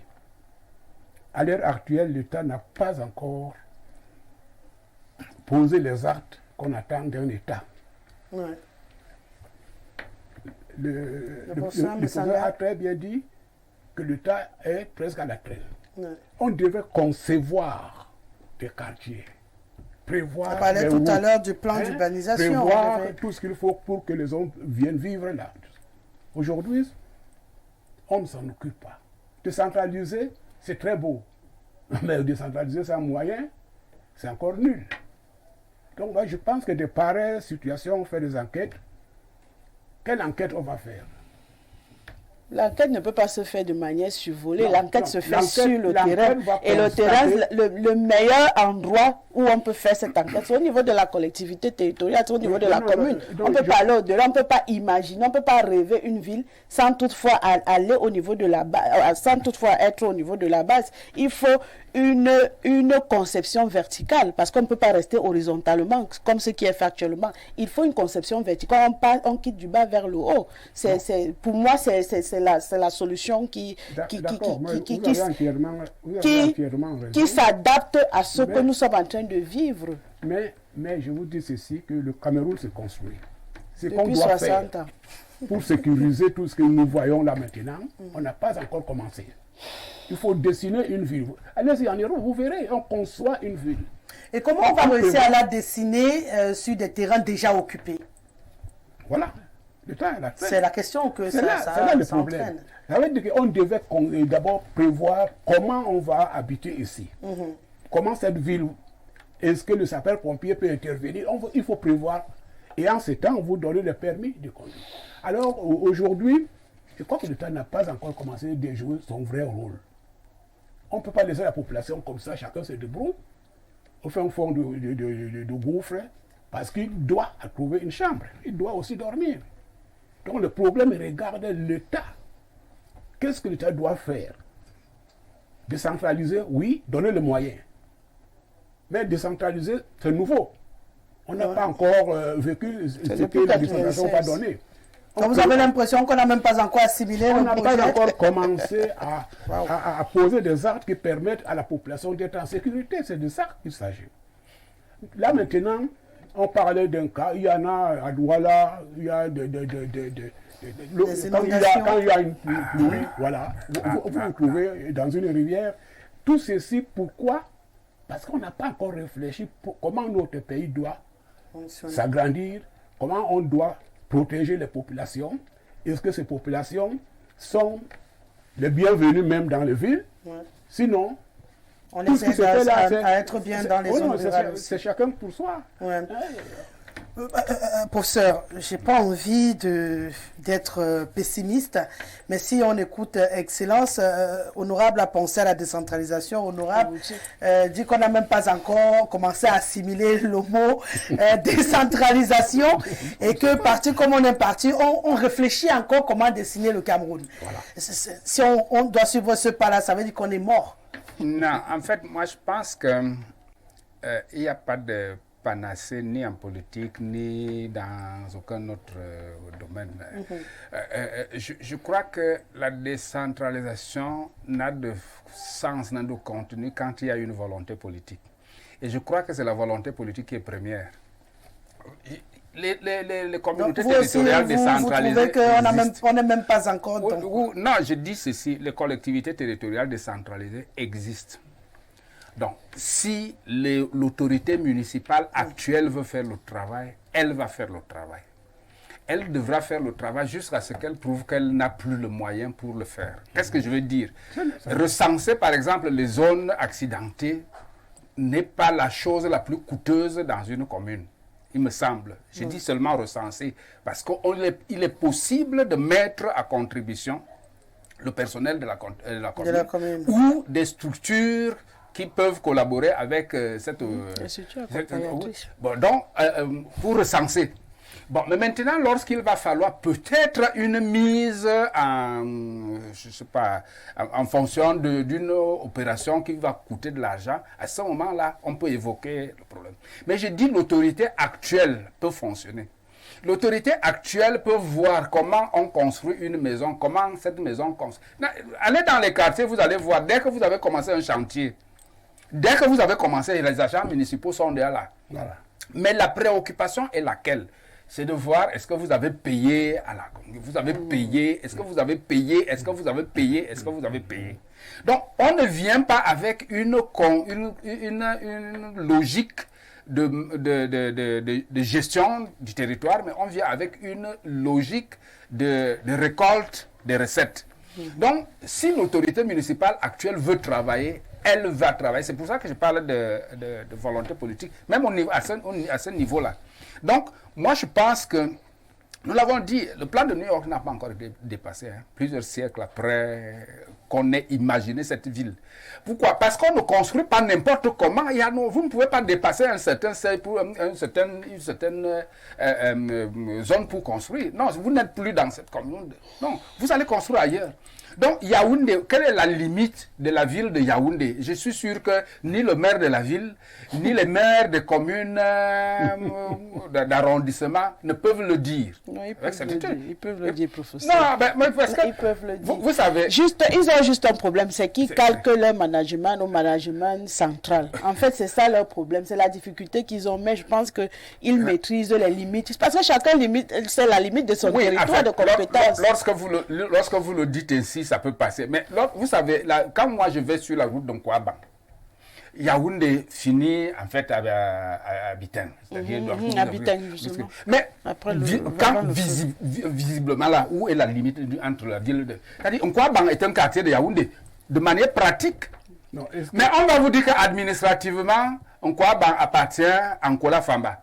Mais lorsque les gens construisent Nkwaba, c'est-à-dire il y a une telle interférence entre Yaoundé et Nkola Famba que vous ne pouvez plus savoir exactement comment ça fonctionne. Le découpage administratif pour vous, il n'est pas bon. Mais sauf que les autorités administratives connaissent bien chacun sa limite. Bon, même si j'ai eu quand même deux maires voisins, je préfère taire les arrondissements à Yaoundé qui se disputent un espace où chacun dit c'est dans mon côté et c'est dans l'autre côté. Jusqu'à présent, ils n'ont pas trouvé le juste milieu. Pour l'activité pécuniaire. Justement, ça, la zone donne de l'argent. Oui, donc en fait, lorsque je le dis, c'est-à-dire que Yaoundé n'a pas dit qu'au-delà de ceci, vous ne pouvez plus construire. Même n'a pas dit qu'au-delà de ceci, vous ne pouvez pas construire. Mbalmayo n'a pas dit. C'est-à-dire, je prends les départements voisins, de sorte que. Et ça fait donc que l'extension de Yaoundé déborde simplement. Et c'est lorsque vous le dites, je suis d'accord avec vous, mais c'est juste comme je le relevais tout à l'heure, parce que les recettes vont être récoltées. Il n'y a que cet aspect seul. Mais les gens qui construisent Nkola Famba habitent Yaoundé, travaillent à Yaoundé. Donc en fait, ce sont les gens de Yaoundé. Nkola Famba, tout ce que la commune de Nkola Famba fera, c'est de demander les recettes lorsque vous voulez construire. Est-ce que vous avez payé, vous avez validé la vente au niveau de la sous-préfecture de Nkola Famba. C'est tout. Mais le reste, c'est la population de Yaoundé qui, étant à l'étroit dans la ville de Yaoundé, s'étend sur les... Donc vous avez l'impression qu'il y a également des vides qui sont exploités. Mais bien sûr, qui sont simplement... C'est-à-dire on construit là où il y a de l'espace. C'est tout. Et c'est ça qui fait que même les servitudes, comme c'est des privés qui vendent le terrain à des privés, des transactions, lorsqu'un propriétaire terrien qui a peut-être fait son lotissement en prévoyant des servitudes, se rend compte qu'il a déjà tout vendu et que après il a toujours faim et soif. Bon, il va commencer à vous dire que la servitude là, enfin, donc, il ne parlera même pas de servitude, il vous dira qu'entre tel et tel, vous pouvez construire. Comme les gens veulent se loger, le docteur disait, les gens veulent se loger, c'est-à-dire que qu'est-ce que vous faites? Si vous avez un espace comme celui-là, vous coupez des poteaux, vous mettez, et puis vous mettez la tôle dessus, ça devient une maison par la suite. Bon, donc c'est comme ça que les gens construisent et progressivement, on a donc une... Est-ce qu'on ne peut pas les arrêter? C'est la question, s'il n'y a pas la volonté, est-ce qu'il y a la volonté pour les arrêter? D'accord. Moi, je connais dans mon quartier des gens, un homme qui a construit sur une servitude. Le voisin est allé porter plainte. On a sommé de déguerpir. Il n'a jamais déguerpi. Nous allons à 20 ans, la maison est déjà là. Et la servitude n'existe plus. C'est-à-dire, on a l'impression qu'il a été plus fort que la loi, mais en réalité, on n'a pas voulu appliquer la loi. Donc, ce cas-là n'est pas isolé. C'est ce qui arrive. Il y a un manque de volonté. Il y a un manque de volonté à faire appliquer les principes. Et ça, ce n'est pas seulement sur l'habitat, c'est un peu partout. D'accord. On sort avec vous, docteur Essomba. Oui, moi, je voudrais dire que la solution dans ce genre de situation, c'est de créer une centrale au niveau national qui gère les risques et les catastrophes. C'est-à-dire que... La protection civile, elle est créée. La protection civile... Et puis c'est le cours quand les maisons sont déjà construites. Écoutez, la protection civile, moi je pense que ça doit être une centrale qui soit même indépendante d'un ministère. Parce que là, maintenant, vous connaissez ce qui se passe dans nos ministères. C'est que c'est lui qui parle bien à gain de cause. Donc, pour ma part, il faudrait une centrale qui soit indépendante. Et c'est là-bas que la corruption ne va pas arriver. Elle le disait tout à l'heure, c'est une réalité qui nous rattrape toujours. Mais au moins, même le citoyen lambda va pouvoir savoir vers qui aller lorsqu'il y a un problème, vers qui se référer. Lorsqu'on parle, par exemple, au Cameroun, une autre direction de protection civile hors ministère. Voilà, on sait que c'est des élections. Lorsqu'on parle de CONAC, on sait que c'est la corruption, c'est contre la corruption. Même si au fond, ce n'est pas ce qui est fait. Mais quand même, lorsqu'il y a quand même une organisation comme celle-là qui se charge on va faire ça comment? Moi, j'aime le concret. On va vider ceux qui sont au ministère de l'administration territoriale. On va les loger à l'extérieur parce que s'il faut créer encore une nouvelle structure avec toutes celles qu'on a déjà, après employer encore des gens, avec des avec le problème financier qu'on est censé avoir, c'est réalisable pour vous? Oui, c'est mieux, hein, c'est mieux. Maintenant, je ne connais même pas déjà le véritable rôle de ce qu'on appelle protection civile au Cameroun parce qu'en réalité, ils ne font pas leur travail. Mais par contre, lorsqu'il y a une compétence spécifique, même, je dis bien, même l'enfant connaît que voilà à quoi sert cette organisation. Donc, je ne suis pas pour une décentralisation parce que justement, on ne comprend même pas ce concept-là depuis 1993. C'est là, on entend parler, mais on ne sait pas ce que c'est. C'est encore un autre mot vide comme la démocratie importée, la décentralisation, tout ça. Donc, en réalité, le Camerounais tel qu'il est ne connaît même pas l'importance de ces mots-là. Donc, il faut tout simplement créer des choses un peu pratiques qui permettent... moi, je vais réagir quand même. Non, vous êtes là, allez-y, causez. Que vous puissiez dire cela. Elle a dit que la décentralisation, c'est un mot. La décentralisation, c'est très simple. Là, vous préconisez... Ce que vous préconisez là aussi, c'est théorique. Parce que vous parlez d'une... La direction de la protection civile, elle est spécialisée. Elle fait quoi? Elle est là pour pouvoir prévenir les risques et secourir les populations lorsqu'elles sont en risque. Elle est spécialisée. Là-bas, il y a des personnes spécialisées. Je peux être d'accord avec le docteur parce que la prévention des risques ici, mais je ne sais pas comment elle peut-être qu'elle ne fonctionne pas, mais elle ne fait pas son travail. Mais ne dites pas qu'elle ne travaille pas.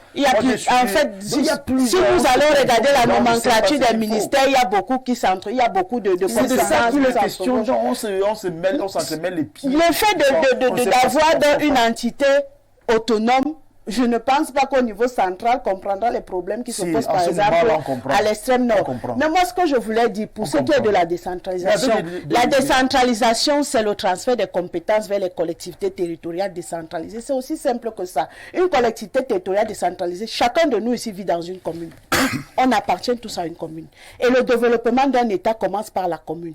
Si on transférait effectivement, moi je vous comprends, vous dites que c'est vite parce que rien n'est fait là-dessus, et le ministre l'a dit tantôt, si on transférait effectivement les compétences, les ressources et les compétences aux collectivités territoriales décentralisées, je vous dis, ça veut dire que prendre... Je pense que chaque commune doit y avoir ses propres ressources. Non. Je suis en train... Laissez-moi vous dire, qu'est-ce que la loi dit? La loi dit que 15% du budget de l'État doit être transféré. Transférer justement, mais ce n'est pas 15% qu'on va vivre dans une commune. Ah bon? Oui, mais 15% du budget de l'État, ça représente combien? Les communes. Mais c'est ça qui est question.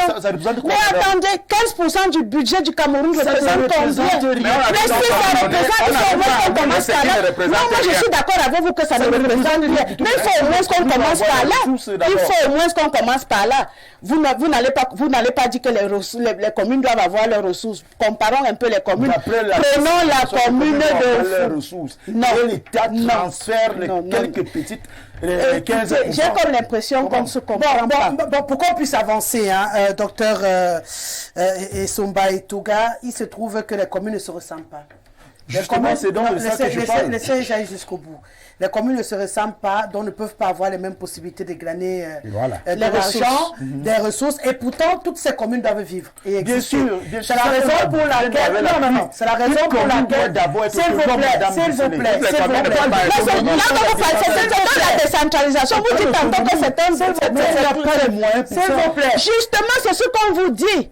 Que si la loi sur la décentralisation est appliquée, vous devriez commencer à voir quand même qu'il y a quelque chose qui bouge. Maintenant, je suis d'accord avec vous que 15% c'est insignifiant. Il faudrait peut-être 40% du budget de l'État qui doit être transféré. Là, je suis d'accord avec vous. C'est pourquoi on vous dit que celui qui crée la richesse, c'est la commune qui crée la richesse. Elle a des richesses, on a des terres, on a des forêts. Il faut les transformer. On les transforme avec quoi? Avec les ressources. Si elles n'ont pas ces ressources, elles vont faire comment pour avoir leurs propres ressources. Elles vont faire, je prends par exemple la commune de Missondo. Mais justement, peut-être, il faut donc aller interroger ce qu'on entend par ressources. Madame, une collectivité doit d'abord être autonome. C'est-à-dire des choses. Oui. Avoir ses propres ressources. Mais les communes... Comment concrètement? Attendez, si vous avez par exemple une forêt... Vous avez une forêt. Tirez vos ressources. Vous retirez comment? Vous ne pouvez pas. Puisqu'il y a un fonds. Il faut d'abord que cette forêt soit une forêt communautaire. C'est de ça que je parle. Mais si elle ne l'est pas, si elle ne l'est pas, on va couper les arbres derrière le bâtiment de la mairie. Et il y a un fonds qui spécial que les 20% ou 10%. C'est de ça qu'on parle. Non, mais il faut au préalable avoir quoi. Même professeur, lorsque les 10% vont dans une caisse centrale, pour pouvoir transférer, c'est un autre mécanisme. Aujourd'hui, les communes ont ce problème parce que justement le fonds qui est alloué par exemple à la gestion des forêts, il y a la gestion des forêts, il y a la gestion des fonds. Ce fonds n'a jamais été débloqué pour que les communes puissent bénéficier de leur retombée. Ils n'ont pas ça. Tout est bloqué. Parce que moi je vois. Mais justement, nous sommes d'accord sur la pratique. Nous sommes d'accord sur la pratique. S'il vous plaît, on va se mettre d'accord. La réalité de fond, vous m'avez interrompu, c'est que toutes les communes ne se valent pas en termes de possibilités individuelles. C'est la raison pour laquelle on essaie de manipuler ça depuis le Carrefour pour dire non, on prend ici, on met de l'autre côté. Mais ça n'a rien à voir avec ce qui leur revient de droit, qui est le 15% du budget du Cameroun. Ça veut dire que qu'on leur donne d'abord ces 15% et après, quand quelqu'un ne fait rien, qu'on constate qu'il n'a rien fait. Mais si on ne leur donne même pas et qu'on dit que commencez à vous débrouiller, je pense que c'est ce qu'elle essaye de dire. C'est à ce niveau que ça coince. Si on dit qu'il faut le B à bas, c'est un peu comme on dit le paquet minimum pour les enseignants. Et qu'on dise qu'on ne donne pas le paquet minimum en disant débrouillez-vous d'abord, on verra après, quand on va venir, on donne d'abord la craie, après on attend avec le... Vous comprenez le problème de fond. Et c'est là où vous ne vous attendez pas. Mais sur le fait que ce soit petit, vous êtes tous d'accord.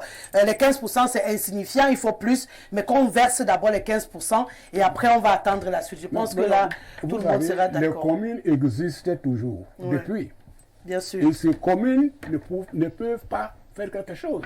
Bien sûr. Décentraliser à l'intérieur de ces communes sans avoir les moyens. Ça ne sert à rien, c'est un mot vide. C'est pourquoi moi je pense que le Cameroun se construit. C'est pourquoi il parle de donner de l'argent, parce que ça ne sert à rien d'écrire décentraliser sans donner de l'argent. Donc on ne va pas tourner en rond dessus. Les priorités dans un État qui se construit, ce n'est pas 15%. Justement. Moi je dirais même les 60% doivent être déversés pour construire ce pays, pour concevoir les quartiers, concevoir les routes, etc. Mais si vous donnez 15% et le reste, fait quoi? Moi, je voudrais quand même qu'on coupe cette poire en deux. Justement. Oui, qu'est-ce que j'entends par couper la poire en deux? Je veux dire que même en l'état actuel des communautés territoriales décentralisées, il y a des possibilités de travail. Prenez Yaoundé. Yaoundé a 7 communes. L'Onfundi. L'Omfundi a 7 communes. Oui, l'Omfundi a 7 communes. Toutes les 7 communes ne travaillent pas de la même manière. C'est clair. Mais vous allez trouver des gens, malgré les difficultés, faire des choses qui frappent quand même les citoyens de cette ville. Vous voyez qu'ici, là, on se débrouille mieux que sur un autre. Alors, j'ai dit, il est clair, je crois qu'il n'y a pas de débat sur le fait que l'État central doit donner les moyens aux communautés territoriales. Voilà, c'est juste là-bas où je voulais couper le débat. Il n'y a pas de débat à ce niveau-là. Tout le monde est d'accord. Et tout le monde est d'accord que c'est insuffisant. Mais sur ce qui est insuffisant, là, on freine des 4 fers pour donner. Mais je dis aussi que les maires doivent avoir à cœur le développement. Donc, comprendre d'abord ce que c'est que le développement pour voir quels sont les leviers qu'on peut bouger dans le développement. Et c'est ça qui fera que les gens, avec peut-être le peu de moyens qu'ils ont, qu'ils fassent au moins des choses qu'on peut percevoir comme relevant de l'action communale. Donc, à ce niveau, mais que les maires se réfugient sur le fait que, bon, on ne donne pas les 15%. Du coup, on ne se bouge même pas. C'est le monde guerre, c'est ce qui revendiquent. Ils ont raison de revendiquer, mais qu'ils ne fassent rien sous le prétexte qu'ils n'ont pas les 15%. C'est là qu'il y a aussi le problème. Voilà, je pense que... Comme les 15% ne servent à rien, c'est pourquoi on n'a pas besoin de les débloquer. Comment ne sert à rien? C'est une plaisanterie qui fait excellent ça.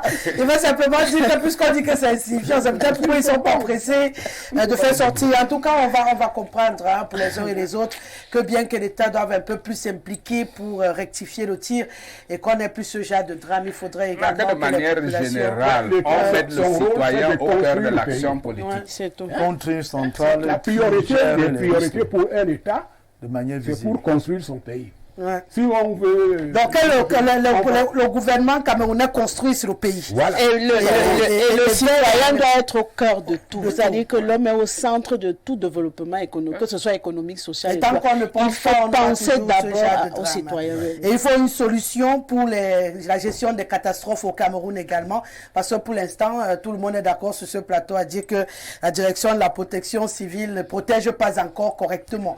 Donc, soit on en crée une autre, comme il le suggère le docteur Etouga, soit on les rend plus présents et plus vivants pour les Camerounais. Je n'en prends que 2 pour permettre que le troisième sujet... les assurances.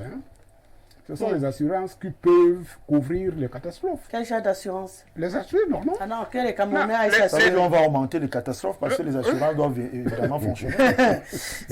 Moi, j'allais aller plus loin. On a déjà du mal à manger et après, on va aller verser l'argent pour être assuré. Vous savez qu'on ne vient pas assurer gratuitement. Bien sûr. Voilà. Donc, pour l'instant, au Cameroun, les assurances, c'est pour les riches. Non, les voitures sont assurées. Mais tout le monde a la voiture. C'est pas le pauvre qui achète. On n'a pas de voiture. C'est un luxe au Cameroun. Il faut assurer des maisons. C'est ceux qui ont construit les maisons avec le diamant qui partent assurer. Parce que si on brûle, tous ceux qui ont construit les maisons ne peuvent pas les assurer. Justement. C'est pourquoi elle disait qu'il faut, pour qu'on en arrive à cette façon de fonctionner qui est normale, il faudrait déjà qu'on ait moyen de manger normalement. Là, je suis d'accord avec vous que quand ils auront fini de construire, on va penser comme ceux qui ont des voitures et des maisons bien. Encore plus que les assurances interviennent là où on ne peut pas facilement régler le problème. Là, on peut régler les risques avant. Quel est même l'assureur qui va aller assurer une maison à sur la colline en Bankolo là-bas? C'est pour dire que là, on peut facilement prévenir ce genre de situation. Regardez les constructions à Oyoma, à Yaoundé, Thomas Abertois qui dit les maires délivrent les autorisations de construire. Ils ne connaissent même pas le lieu, mais ils délivrent les autorisations. C'est de là que part tout le problème. J'ai vraiment limité, donc je vais oh là là, voilà, j'ai prévenu, c'est 4, après j'avance. Bonsoir le plateau majeur, le ministre de l'Environnement, n'importe quoi, ça va changer, ne se fait pas, rien ne se fait, c'est Emao tout. qui nous écrit depuis Ngusso, voilà, que le ministre de l'Environnement disait que ça va changer et apparemment rien n'est fait. On est toujours dans des situations compliquées au Cameroun. Apparemment, le Sénégal a finalement gagné sa rencontre 2 buts à 1. C'est bien ça. Dans le Sénégal est le premier pays africain qualifié dans cette compétition. C'est une bonne nouvelle pour le peuple africain. Voilà. Bonsoir Rosalie, ici le docteur en bleu veut expliquer sa décentralisation. À lui, on va transférer son salaire aux communes. Un pays qui n'a même pas de projet de développement basé sur ses réalités veut se développer comment?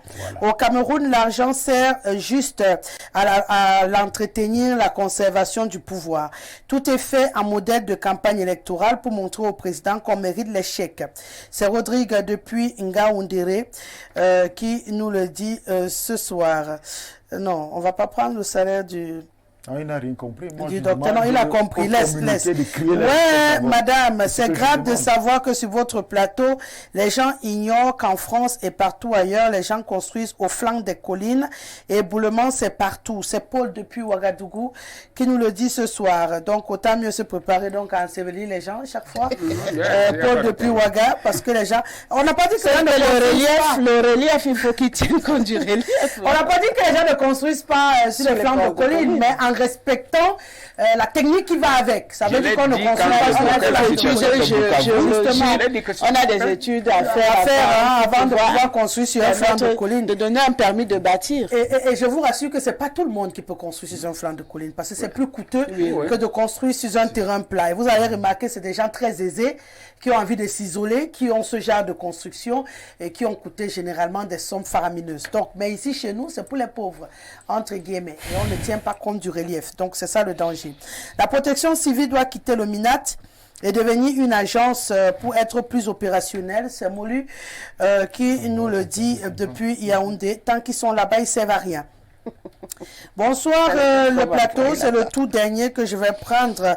Merci une fois de plus, j'aime ton plateau, il nous cultive, mais nous on cherchait seulement où survivre aussi. Je le disais tout à l'heure, est-ce qu'on va pouvoir changer les mentalités des Camerounais? Parce que le ministre parlait tout à l'heure des routes qui sont étroites. Mais quand vous regardez le comportement des uns et des autres, vous comprenez que même si on double par 3, on multiplie par 3 ces routes et que tout le monde veut être le premier, on aura les mêmes problèmes au bout de la trajectoire. Donc, est-ce que quelque part aussi, on n'a pas besoin d'éduquer encore plus les populations camerounaises? C'est peut-être bon, c'est aussi ça, jusqu'à quand? Bon, on éduque plus, on sanctionne, professeur. On n'éduque plus, on va punir maintenant. Je pense que de cette façon, ils vont comprendre. Alors la punition, c'est quoi? On te trouve ta conscience, on écrase la maison. Qu'est-ce qu'on fait? Il n'y a qu'à voir ce que Tchémévoune a fait à Yaoundé. Avant, on se mettait partout.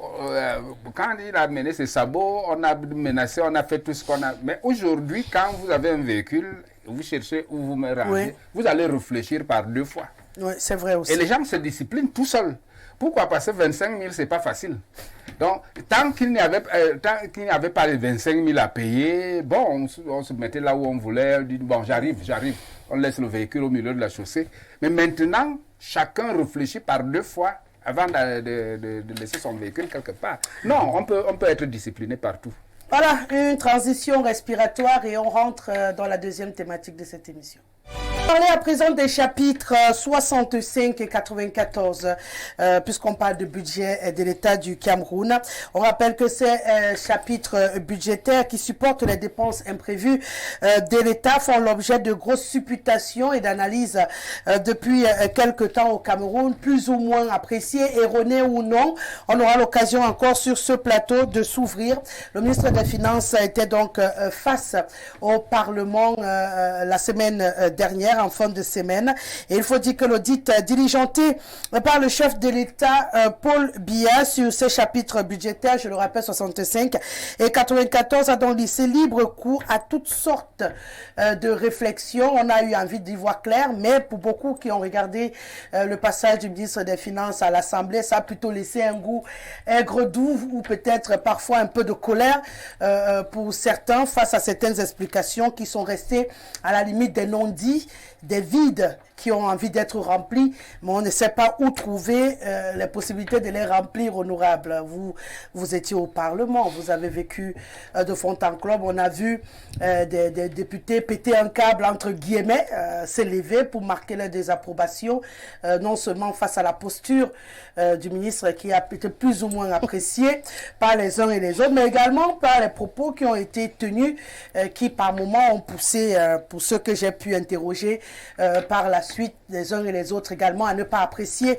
Mais au finish, nous on est resté sur notre faim. On n'a pas eu grand-chose à se mettre sous la dent et pourtant ces explications-là étaient attendues de tout le monde et même du peuple qui a envie de comprendre pourquoi d'autres sont dans des listes et d'autres non, pourquoi d'autres reçoivent et d'autres pas. Madame Guessele, vraiment vous allez me permettre... Ah non, je vous le permets, c'est pourquoi je commence par vous. Vous nous plantez le décor puisqu'il faut bien... Vous êtes à l'Assemblée, donc c'était face à vous que le ministre était. Je vais peut-être vous surprendre en vous disant que je ne sais pas pourquoi cette actualité-là fait couler beaucoup d'encre et de salive. Parce que pour moi, c'est une actualité qui, si je peux m'exprimer ainsi, qui a été vidée. Parce que depuis la mise en place de l'audit, Ouais. il y a eu beaucoup de choses qui ont été dites. Justement. Et lors du vote de la loi de règlement à l'Assemblée, cela est encore revenu parce que les députés voulaient se questionner. Moi, je me serais attendu que nous mettions sur la table la loi de finances qui est en train d'être examinée à l'Assemblée nationale actuellement, pour qu'on essaye un peu de scruter là-bas les soubresauts et toutes les incongruités qui s'y trouvent. Maintenant, pour vraiment satisfaire votre lanterne, vous avez dit que vous on va commencer par là avant de sortir. Oui, justement. Moi, je sais pas ce que vous aurez voulu avoir plus, parce que le ministre a été clair, il a dit que nous attendons tous les résultats de l'audit. L'audit était en cours, nous attendons tous les résultats de l'audit. Lorsque les résultats de l'audit seront là, chacun sera fixé. Maintenant, je pense que votre question est celle de savoir, et vous l'avez si bien dit, parce que l'honorable Nietzsche, s'il faut revenir sur le cas, parce qu'il n'y a pas que les honorables Nietzsche, il y a eu plusieurs honorables qui ont interrogé le ministre, mais l'honorable Nietzsche qui s'est appesanti sur les lignes 65 et 94. Oui, voulait demander au ministre, a voulu savoir, parce que là, on nous fait savoir que ce sont des lignes qui financent un certain nombre de projets qui ont un impact sur les populations. Justement. Alors, il voulait donc savoir si ces lignes sont destinées, ou bien ces chapitres sont destinés à ces financements. On voulait avoir l'évaluation de tous les projets. Et les règles qui entourent les choix. Et maintenant, les critères, justement. Et le ministre a estimé, je pense que tout le monde a suivi ce que le ministre a dit. Le ministre a estimé qu'il n'y avait pas une règle, c'est-à-dire il n'y avait pas une structuration assez claire. Ce que nous regrettons d'ailleurs même, il n'y avait pas une structuration assez claire, ça allait, c'est-à-dire que... Selon son bon vouloir. Oui, selon, si je peux m'exprimer ainsi, selon son bon vouloir, selon un certain nombre d'affinités ou bien, je ne sais pas, de rapprochements qu'on pouvait bénéficier. Bon, maintenant, à une autre question, c'est là où le ministre allait plus loin en disant qu'il y a certains députés qui bénéficient de ces chapitres-là pour pouvoir apporter le soulagement au niveau de leur population, parce que notamment on a pris le cas de ceux qui construisent des forages, parce qu'il disait c'est pas le député qui boit de cette eau. L'eau est destinée pour les populations. Voilà un peu ce que le ministre a voulu. Oui, bon. Si le forage est construit. Si le forage est construit, je pense que les forages. Et pourquoi certains députés et pas d'autres? Ça fait partie des questions. Pourquoi certains députés et pas d'autres? Pourquoi certains députés, pas d'autres? Il a dit que cela, c'était... Il a pris un exemple assez palpable. Lorsque vous allez à la banque demander un crédit, parfois on ne vous dit pas pourquoi on ne vous donne pas le crédit. Donc ce sont des critères qui relèvent de leur seul... je vais dire quoi, ils savent de leur seule appréciation, merci professeur, de leur seule appréciation. Moi, je pense honnêtement que le ministre ne pouvait pas aller au-delà des réponses qu'il a données au Parlement, parce que c'est une autre j'ai l'habitude de dire, c'est une autre moquerie aux populations. Parce que le ministre ne peut pas venir devant la représentation nationale, qu'on lui pose des questions concrètes et qu'il trouve un échappatoire pour pouvoir distraire le peuple camerounais. Ce sont des lignes qui sont budgétisées. C'est l'argent du contribuable, ce n'est pas l'argent du ministre. C'est l'argent du contribuable. S'il le donne à des députés, les députés n'ont pas volé de cet argent. C'est pour résoudre des problèmes ponctuels qui s'opposent à la population. Parce que si aujourd'hui... il aurait dû donner toutes les informations demandées. Clarifier justement. Pour que chacun puisse se faire une idée. Parce qu'aujourd'hui, le député, en principe, ce n'est pas le rôle du député d'aller demander à construire des forages dans une commune.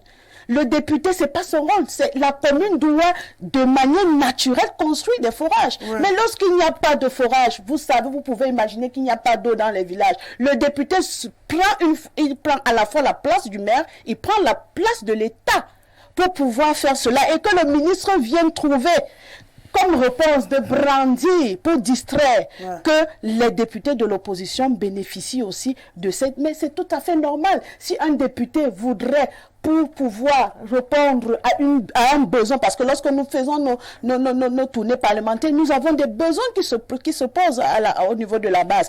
Quand vous rentrez vers le ministre et qu'il vous dit que le budget ne suffit pas, il faut bien qu'on puisse quelque part. Et ces lignes sont là pour ça.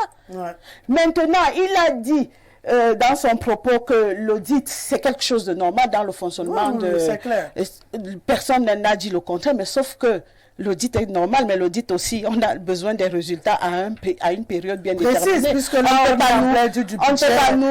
pas nous envoyer, dire qu'on attend les résultats de l'audit et qu'une autre loi arrive et que cette loi maintenant a plus de flou qui est entretenu avec des augmentations à la vertigineuse. On ne peut pas... qu'on laisse passer un certain nombre de choses. Et puis, il y avait une autre interrogation, parce que c'est là où l'honorable Cabral Libi a questionné le ministre pour savoir, parce qu'il était question d'amender un test qui permettait au chef de l'État, qui permettait au Cameroun de pouvoir souscrire à une entité où on a la possibilité d'avoir des prêts aussi facilement, on devenait actionnaire. Alors, il a demandé au ministre de savoir à quoi servent, c'est vrai, on va nous dire que le Cameroun n'a pas encore atteint le seuil des dettes selon la législation de la CEMAC, mais à quoi nous servent les dettes si ces dettes sont mal utilisées, merci de cette expression, si ces dettes sont mal utilisées, les dettes que nous contractons, nous les remboursons, mais elles nous servent à quoi? Et c'est donc à cette réponse que le ministre, lui, il est allé, je ne voudrais pas dire de coq à l'âne, il a mélangé un certain nombre de choses pour répondre comme il a répondu, mais sauf que nous continuons à dire, moi j'estime que c'est une distraction de plus, et les Camerounais ont des problèmes un peu plus sérieux. Il faudrait que le gouvernement vienne répondre de manière concrète aux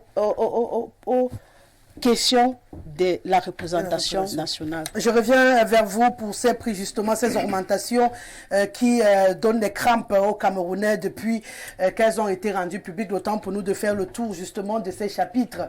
Excellence, beaucoup de personnes ont été choquées un tout petit peu je ne vais pas dire que de la manière avec laquelle le ministre a banalisé un tout petit peu les députés à l'Assemblée, et pourtant... Non, il n'a pas banalisé. Non, je dis, pour beaucoup de personnes, c'est ainsi qu'ils ont perçu, comme vous disiez tout à l'heure, il y a eu une sorte de mépris quand même, de refuser d'une certaine manière de répondre aux questions et après de laisser quand même un projet budgétaire que vous devez valider, qui va rentrer en jeu par la suite. Et si à chaque fois on ne peut pas s'expliquer sur comment ces agents sont utilisés et on accepte encore de valider le prochain budget, ainsi de suite, au finish, de qui se moque-t-on? Ils sont là pour représenter le peuple. Ils sont là pour contrôler la gestion de tous ces ministres-là, et s'ils ne peuvent pas avoir des réponses à toutes leurs préoccupations, à quoi sert donc le Parlement dans ce cas de figure? Vous écoutez, un budget, il faut ajouter budget prévisionnel. Prévisionnel, c'est évident, c'est évident. Parce que l'Assemblée a un rôle prioritaire de savoir ce que le budget va réaliser. On va arriver dans ce budget, on finit avec les chapitres. J'ai suivi le ministre. On peut parler sans rien dire. Oui, justement. Ou parler sans dire ce qu'on attend qu'on dise. Aussi. toujours Tourner en autour rond. Ça fait partie du langage Les jeux de langage. politique. Ouais. Le budget devait être normalement prévisionnel, qu'on sache que numéro 1, on va réaliser ceci. Numéro 2, c'est là, etc. On sait ce qu'on veut réaliser. Mais quand on ne veut pas vous dire que ces sommes vont faire ceci, vont faire cela, ça veut dire qu'on ne veut pas qu'il y ait un certain éclairage dans ce qui se passe. Donc, à mon avis, j'avance une idée que le Cameroun est en pleine construction, parce que ce n'est pas comme ça qu'on devait présenter un budget. Les députés ne devaient pas poser la question. Les députés devaient avoir le budget devant eux, détaillé. Et sur ces budgets, les augmentations sont une politique décidée d'avance, mais normalement on regarde plusieurs budgets et l'évolution de ces budgets. Alors, si ce n'est pas bien suivi, on va vous raconter des histoires de ceci, de cela. Et ce qui est très choquant, dire que les députés de l'opposition ont aussi, c'est une catastrophe. Le député à l'Assemblée n'est plus de l'opposition.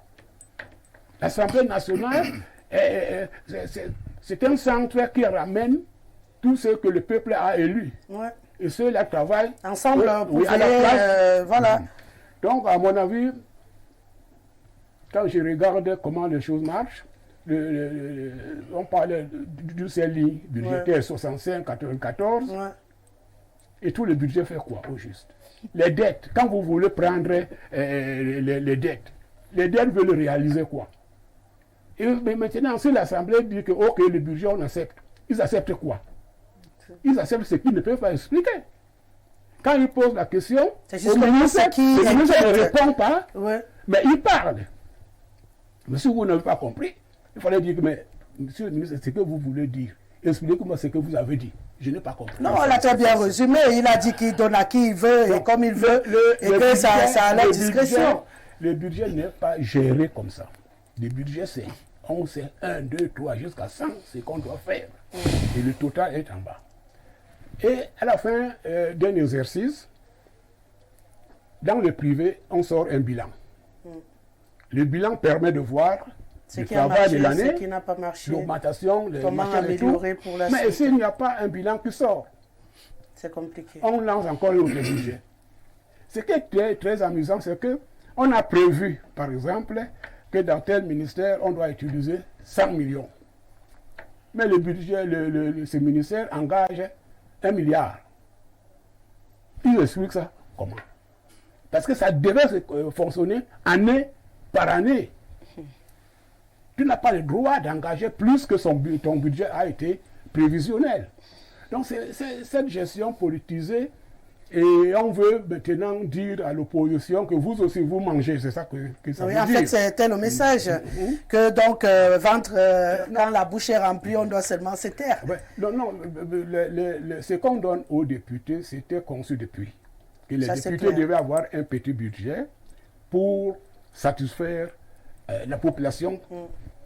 Il y a beaucoup de apparemment, lui parle du surplus qu'il donne en retirant des chapitres 65 et 94. Il ne parle pas, il ne parle pas des 8 millions de micro-projets et autres qu'on leur donne. Non. Il dit qu'en dehors de cet argent-là, ils viennent également puiser dans cette caisse noire dont il a la gestion personnellement. Non, ça veut dire que la caisse noire en question, c'est pour acheter l'opposition. Ah, peut-être c'est ce qu'il disait. Pourquoi c'est noir? Démenti quoi? Si c'est une pièce noire, elle a expliqué clairement. Non, elle n'avait rien démenti. Je démentis quoi? Est-ce que je n'ai jamais dit qu'il n'y a pas les députés qui n'ont pas eu je peux même vous donner le nom du député en question. On n'a jamais démenti. Et sauf qu'il est en train de réaliser dans sa circonscription. Ça se voit, il est en train de construire les puits. Chaque quartier de sa circonscription a un forage. Cela est connu. Voilà. C'est un député du SDF, si vous voulez que je vous dise. Donc, c'est le fait qu'un député a bénéficié de ce chapitre pour une année, cela ne fait pas de toute la représentation comprise ou bien de tous les députés bénéficiaires de cette ligne. Donc, je voulais chuter. Non, c'est pas un flou. Ne pensez pas que c'est une sorte de... Ce député n'a pas mis d'argent dans sa poche. Il est en train de réaliser, ça se voit. Non, il prend Peut-être ce qui gêne... il prend l'argent de sa poche pour réaliser. Non, je dis Donc, il a mis c'est des financements qu'il a raison. Peut-être ce qui gêne aujourd'hui, Excellence, pour finir avec vous, avant d'avancer, parce qu'il faut qu'on dise un mot sur cette... Mais c'est parce qu'on aura le temps matériel. Je voulais comprendre le fait qu'il n'y ait pas de règles qui entourent l'utilisation de ces chapitres. Est-ce que ce n'est pas ça le fond du problème? Est-ce que le ministre devrait dire viens me voir aussi si tu veux que je te donne? Ça n'apporte pas un côté anormal. Je pense que ces lignes, c'est assez clair ce qu'il a dit. Ces lignes sont destinées à des investissements publics. C'est-à-dire que si l'honorable Nietzsche a même cité, c'est un projet qui avait été annoncé, qui devrait être financé par ces chapitres, qui devait être supporté par l'État. Il a listé un certain nombre de projets qui n'ont pas. Justement, et pourtant on a l'impression qu'il n'y en a plus beaucoup dedans. Voilà, donc je suis en train de dire que je ne pense pas que c'est au niveau des critères, parce que tout le monde peut bénéficier de ça, comme tout le monde ne peut pas bénéficier. C'est même la partie là qui tout le monde peut, comme tout le monde ne peut pas là. C'est une situation regrettable. Oui. Un budget prévisionnel, c'est qu'on prévoit ce qu'on va réaliser. Exact. Mais ce sont des lignes hors budget. C'est-à-dire que ce sont des lignes qui ne sont pas dans le budget prévisionnel. Comme cette année, je pense qu'ils ont mis plus de 11 000 milliards. Je pense 11 milliards. Dans ces caisses-là. Dans ces caisses-là. C'est-à-dire c'est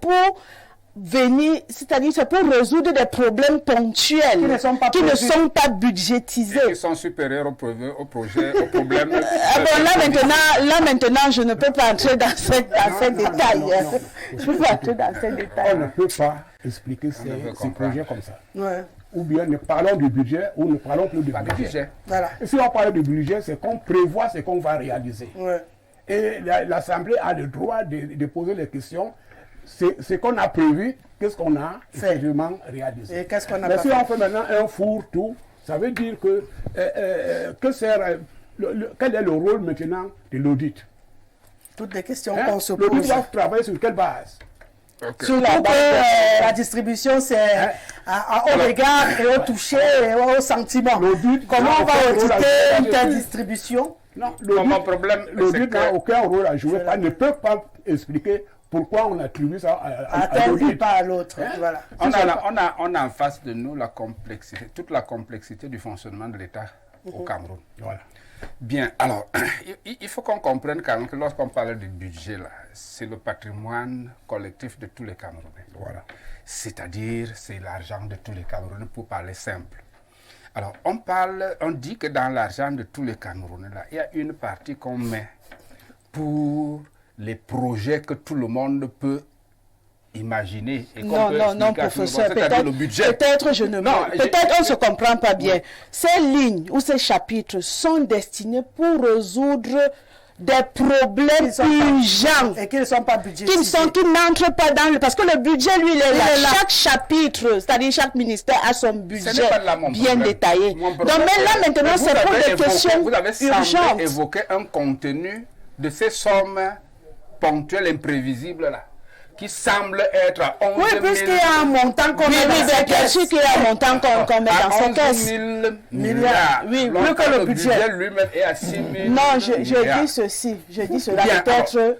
Bon. Écoutez, ne restons pas sur les chiffres. Non, mais ne restons pas sur les chiffres. Les chiffres sont très importants.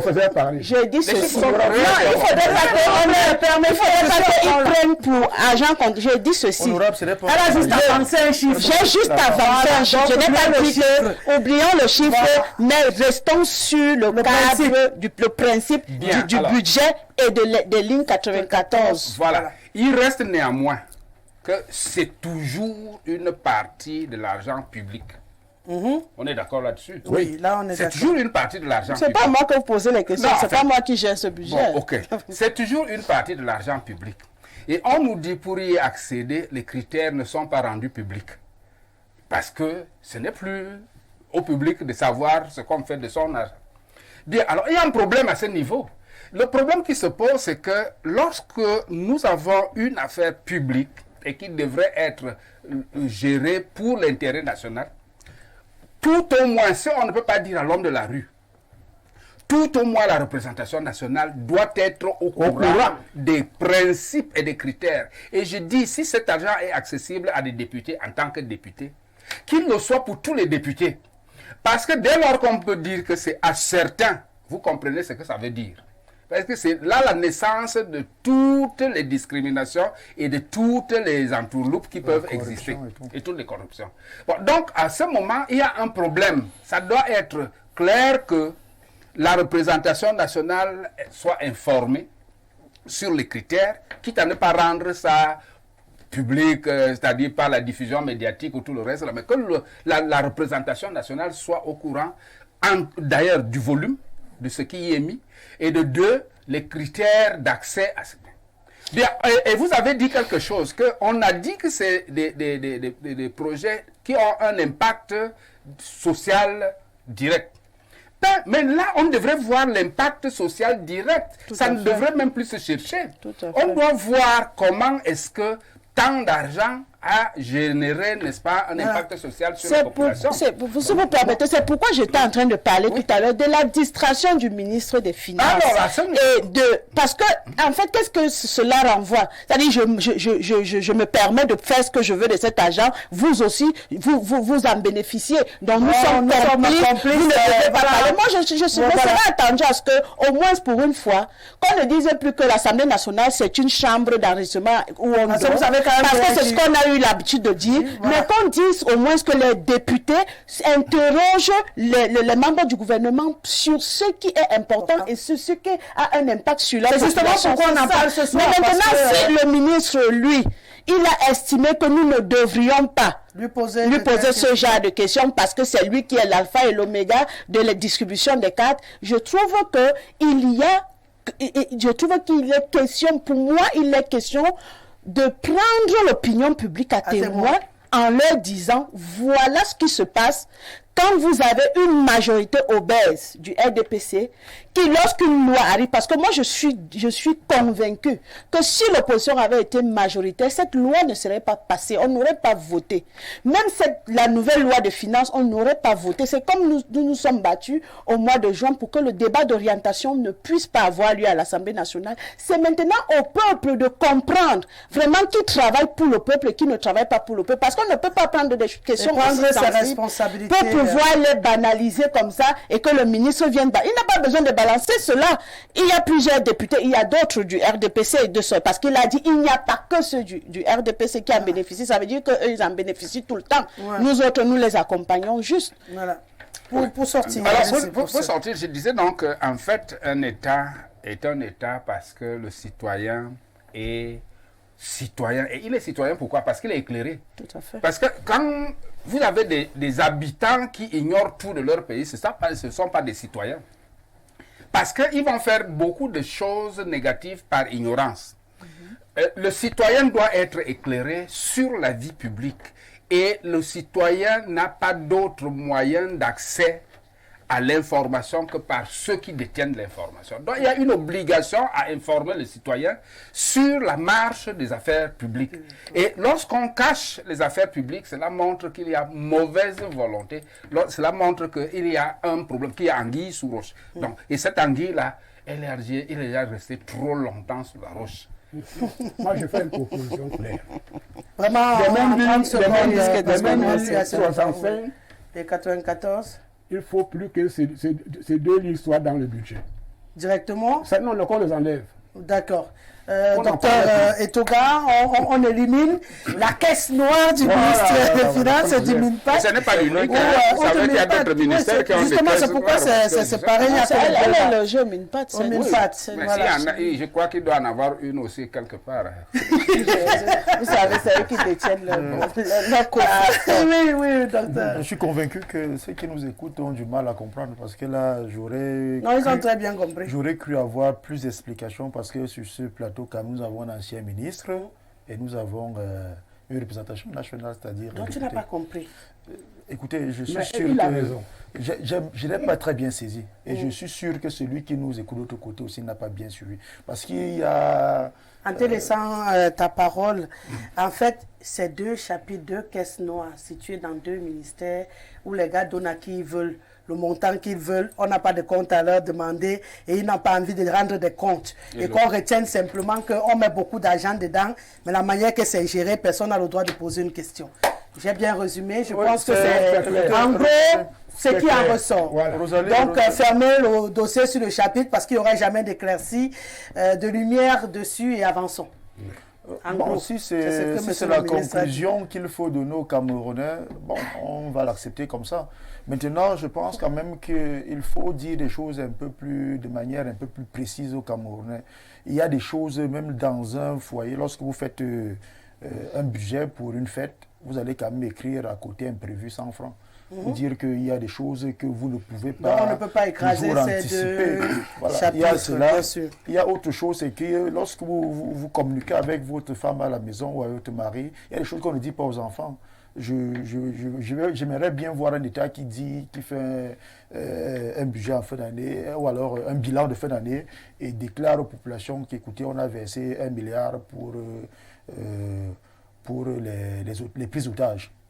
Je dis n'importe quoi. Donc il y a des choses qu'on ne dit pas aussi. Si vous dites cela aux populations, écoutez, moi je deviens preneur d'otages pour pouvoir aussi prendre les milliards. Donc pour dire qu'il y a forcément des non-dits, il y a des choses qu'on ne peut pas dire aux populations. Mais je suis quand même je suis d'accord avec le professeur qui dit qu'il y a une représentation nationale qui devrait au moins connaître cela de manière précise pour que le Cameroun de tous les jours, même s'il n'a pas accès à cette information, que celui qui représente le Camerounais soit clairement informé. C'est pourquoi je ne suis pas d'accord lorsque notre député nous fait comprendre que, bon, écoutez, on nous a dit ça va, et puis ça va. Et si certains ont quand même bénéficié, ça va. Qu'est-ce que vous auriez attendu je sais pas ce que j'ai dit. J'ai comme la personne qui n'entend pas. Je pense qu'il n'entend pas. Il a un problème d'audition. Je dis ceci. Oui, je crois qu'il a un problème d'audition. Merci. Parce que je n'ai jamais dit cela. C'est la première prise de parole. J'ai dit ceci. Écoutez, vous êtes en train de débiter trop de choses depuis. Je suis en train de dire ceci. Le ministre a dit qu'il y a certains députés qui ont bénéficié notamment de l'opposition pour pouvoir renchérir et conforter sa prise de position. Voilà. Alors je vous dis, vous avez tantôt dit que je n'ai pas démenti. Je vous dis, je ne démentis pas parce que c'est vrai. Ah d'accord. Et que le député en question a pris cet argent pour construire des forages dans sa circonscription. Il a baptisé un quartier en forage. Cela est en train d'être vécu. Alors c'est une complicité officielle contre le peuple camerounais. C'est pas l'argent du ministre, c'est l'argent du contribuable. Je vous dis, ces chapitres-là sont destinés pour résoudre des problèmes urgents. Si vous voulez me dire que l'eau n'est pas urgente pour les populations, là, je vous dis... C'est vrai que le temps ne me permet pas Ne balancez pas la tête comme ça, je vous ne permets pas... Justement, l'eau est budgétisable. Mais regardez dans le budget du ministre par rapport à nos circonscriptions. Moi, je vous prends ma commune d'origine. Cette année, ma commune a 29 villages. Cette année, je n'ai que 4 forages. C'est pour satisfaire qui et ne pas satisfaire qui? En d'autres termes, on veut juste vous permettre de vous faire réélire pour la prochaine fois. Non, nous sommes des hommes politiques. Mais si vous voulez... Écoutez, nous sommes des hommes politiques. Nous allons aux élections pour se faire réélire. Ce n'est pas un péché. Au dos du Camerounais. Ce n'est pas au dos du Camerounais. C'est un argent du contribuable qui est utilisé pour les populations.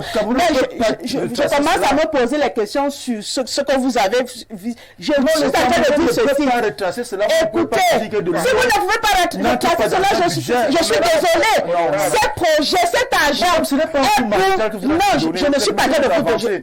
Si vous permettez, je vais terminer. Le forage qui est par exemple construit en Colmé-Seng, ça permet à les populations qui boivent, ça leur permet de ne pas tomber malade. Ça doit partir dans une ligne... Comment vous pouvez dire ça? Dans une ligne obscure, madame. Est-ce que tu as parlé de ligne obscure? C'est ce que vous êtes en train de nous dire là.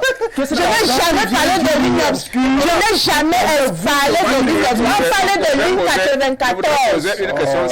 Si vous n'arrivez pas à comprendre ça, je suis désolé. Moi, je n'ai jamais parlé d'une ligne obscure. Mais vous prenez cet argent là pour faire quoi? Vous avez justifié... On vous dit que c'est pour réaliser les projets. Oh là là, Moi, je voudrais c'est poser une curieux, question là. simple. Vous avez un problème de compréhension de famille. Moi, je vais aller juger. Moi, je savais parler de... Mais si vous êtes embrouillé, c'est votre problème. Moi, je ne suis pas votre enseignante. Obscur. Qu'est-ce que vous appelez agent obscur? Un agent qu'on dit qu'il a une caisse. C'est clair là-dessus. Mais le compte est clair, on parle de ligne 94, mais c'est un compte chef. Pourquoi on audite? Si c'était obscur, on n'auditait pas. Ah, d'accord. Ah, mais vous êtes docteur de quoi, s'il vous plaît? Oh non. Oh, mon Dieu. Non, madame. C'est pas normal. Ah oui, vous vous comportez bien. S'il vous plaît, vous êtes des grandes personnes Bon, et des moi, personnalités. je voulais venir à... J'ai 30 secondes. Ok, merci. Merci. J'ai 30 secondes. Mais je vous ai laissé les 30 secondes. Voilà. Je n'ai pas le choix, c'est très intéressant. C'est un sujet qu'on va continuer d'éplucher. Je peux comprendre les gens qui sont restés avec un besoin d'entendre. Je pense que ça a été suffisamment clair ce que l'honorable a dit. Ces lignes dépendent dans leur gestion des ministres qui les tiennent. J'en ai dit ces chapitres. Et à partir de là, ils ont essayé de poser les questions. Ils ont eu un blocage. Il faut que le peuple comprenne qu'à ce niveau-là, c'est à eux de trancher. Ils sont minoritaires au Parlement. Ils ne peuvent pas faire plus que ce qu'ils ont fait. Et si on voudrait avoir une réaction plus musclée, on doit donner la possibilité à l'opposition d'être majoritaire au Parlement. Je pense que j'ai résumé ce que vous avez essayé de dire, honorable, et que le docteur a mieux compris votre propos. Donc, on peut sortir paisiblement de cette émission. De toute façon, nous, on reviendra avec ce chapitre. On ne va pas lâcher le ministre. Nous, on veut savoir comment il fait. Et si on peut l'avoir lui-même, ce serait encore mieux. Merci à vous quatre d'avoir été là ce soir. Je rappelle que tout à l'heure, Préchaine s'installe pour le journal en anglais. À 20h, vous retrouverez Claudia Ntia pour la version en langue de Molière. Hermine Ilouga, elle sera là à 21h pour le débat en langue de Shakespeare. Ce sera Reflection. Quant à moi, je vous reviens demain, dès qu'il sera 17h. Restez sur Info Télévision. Au revoir.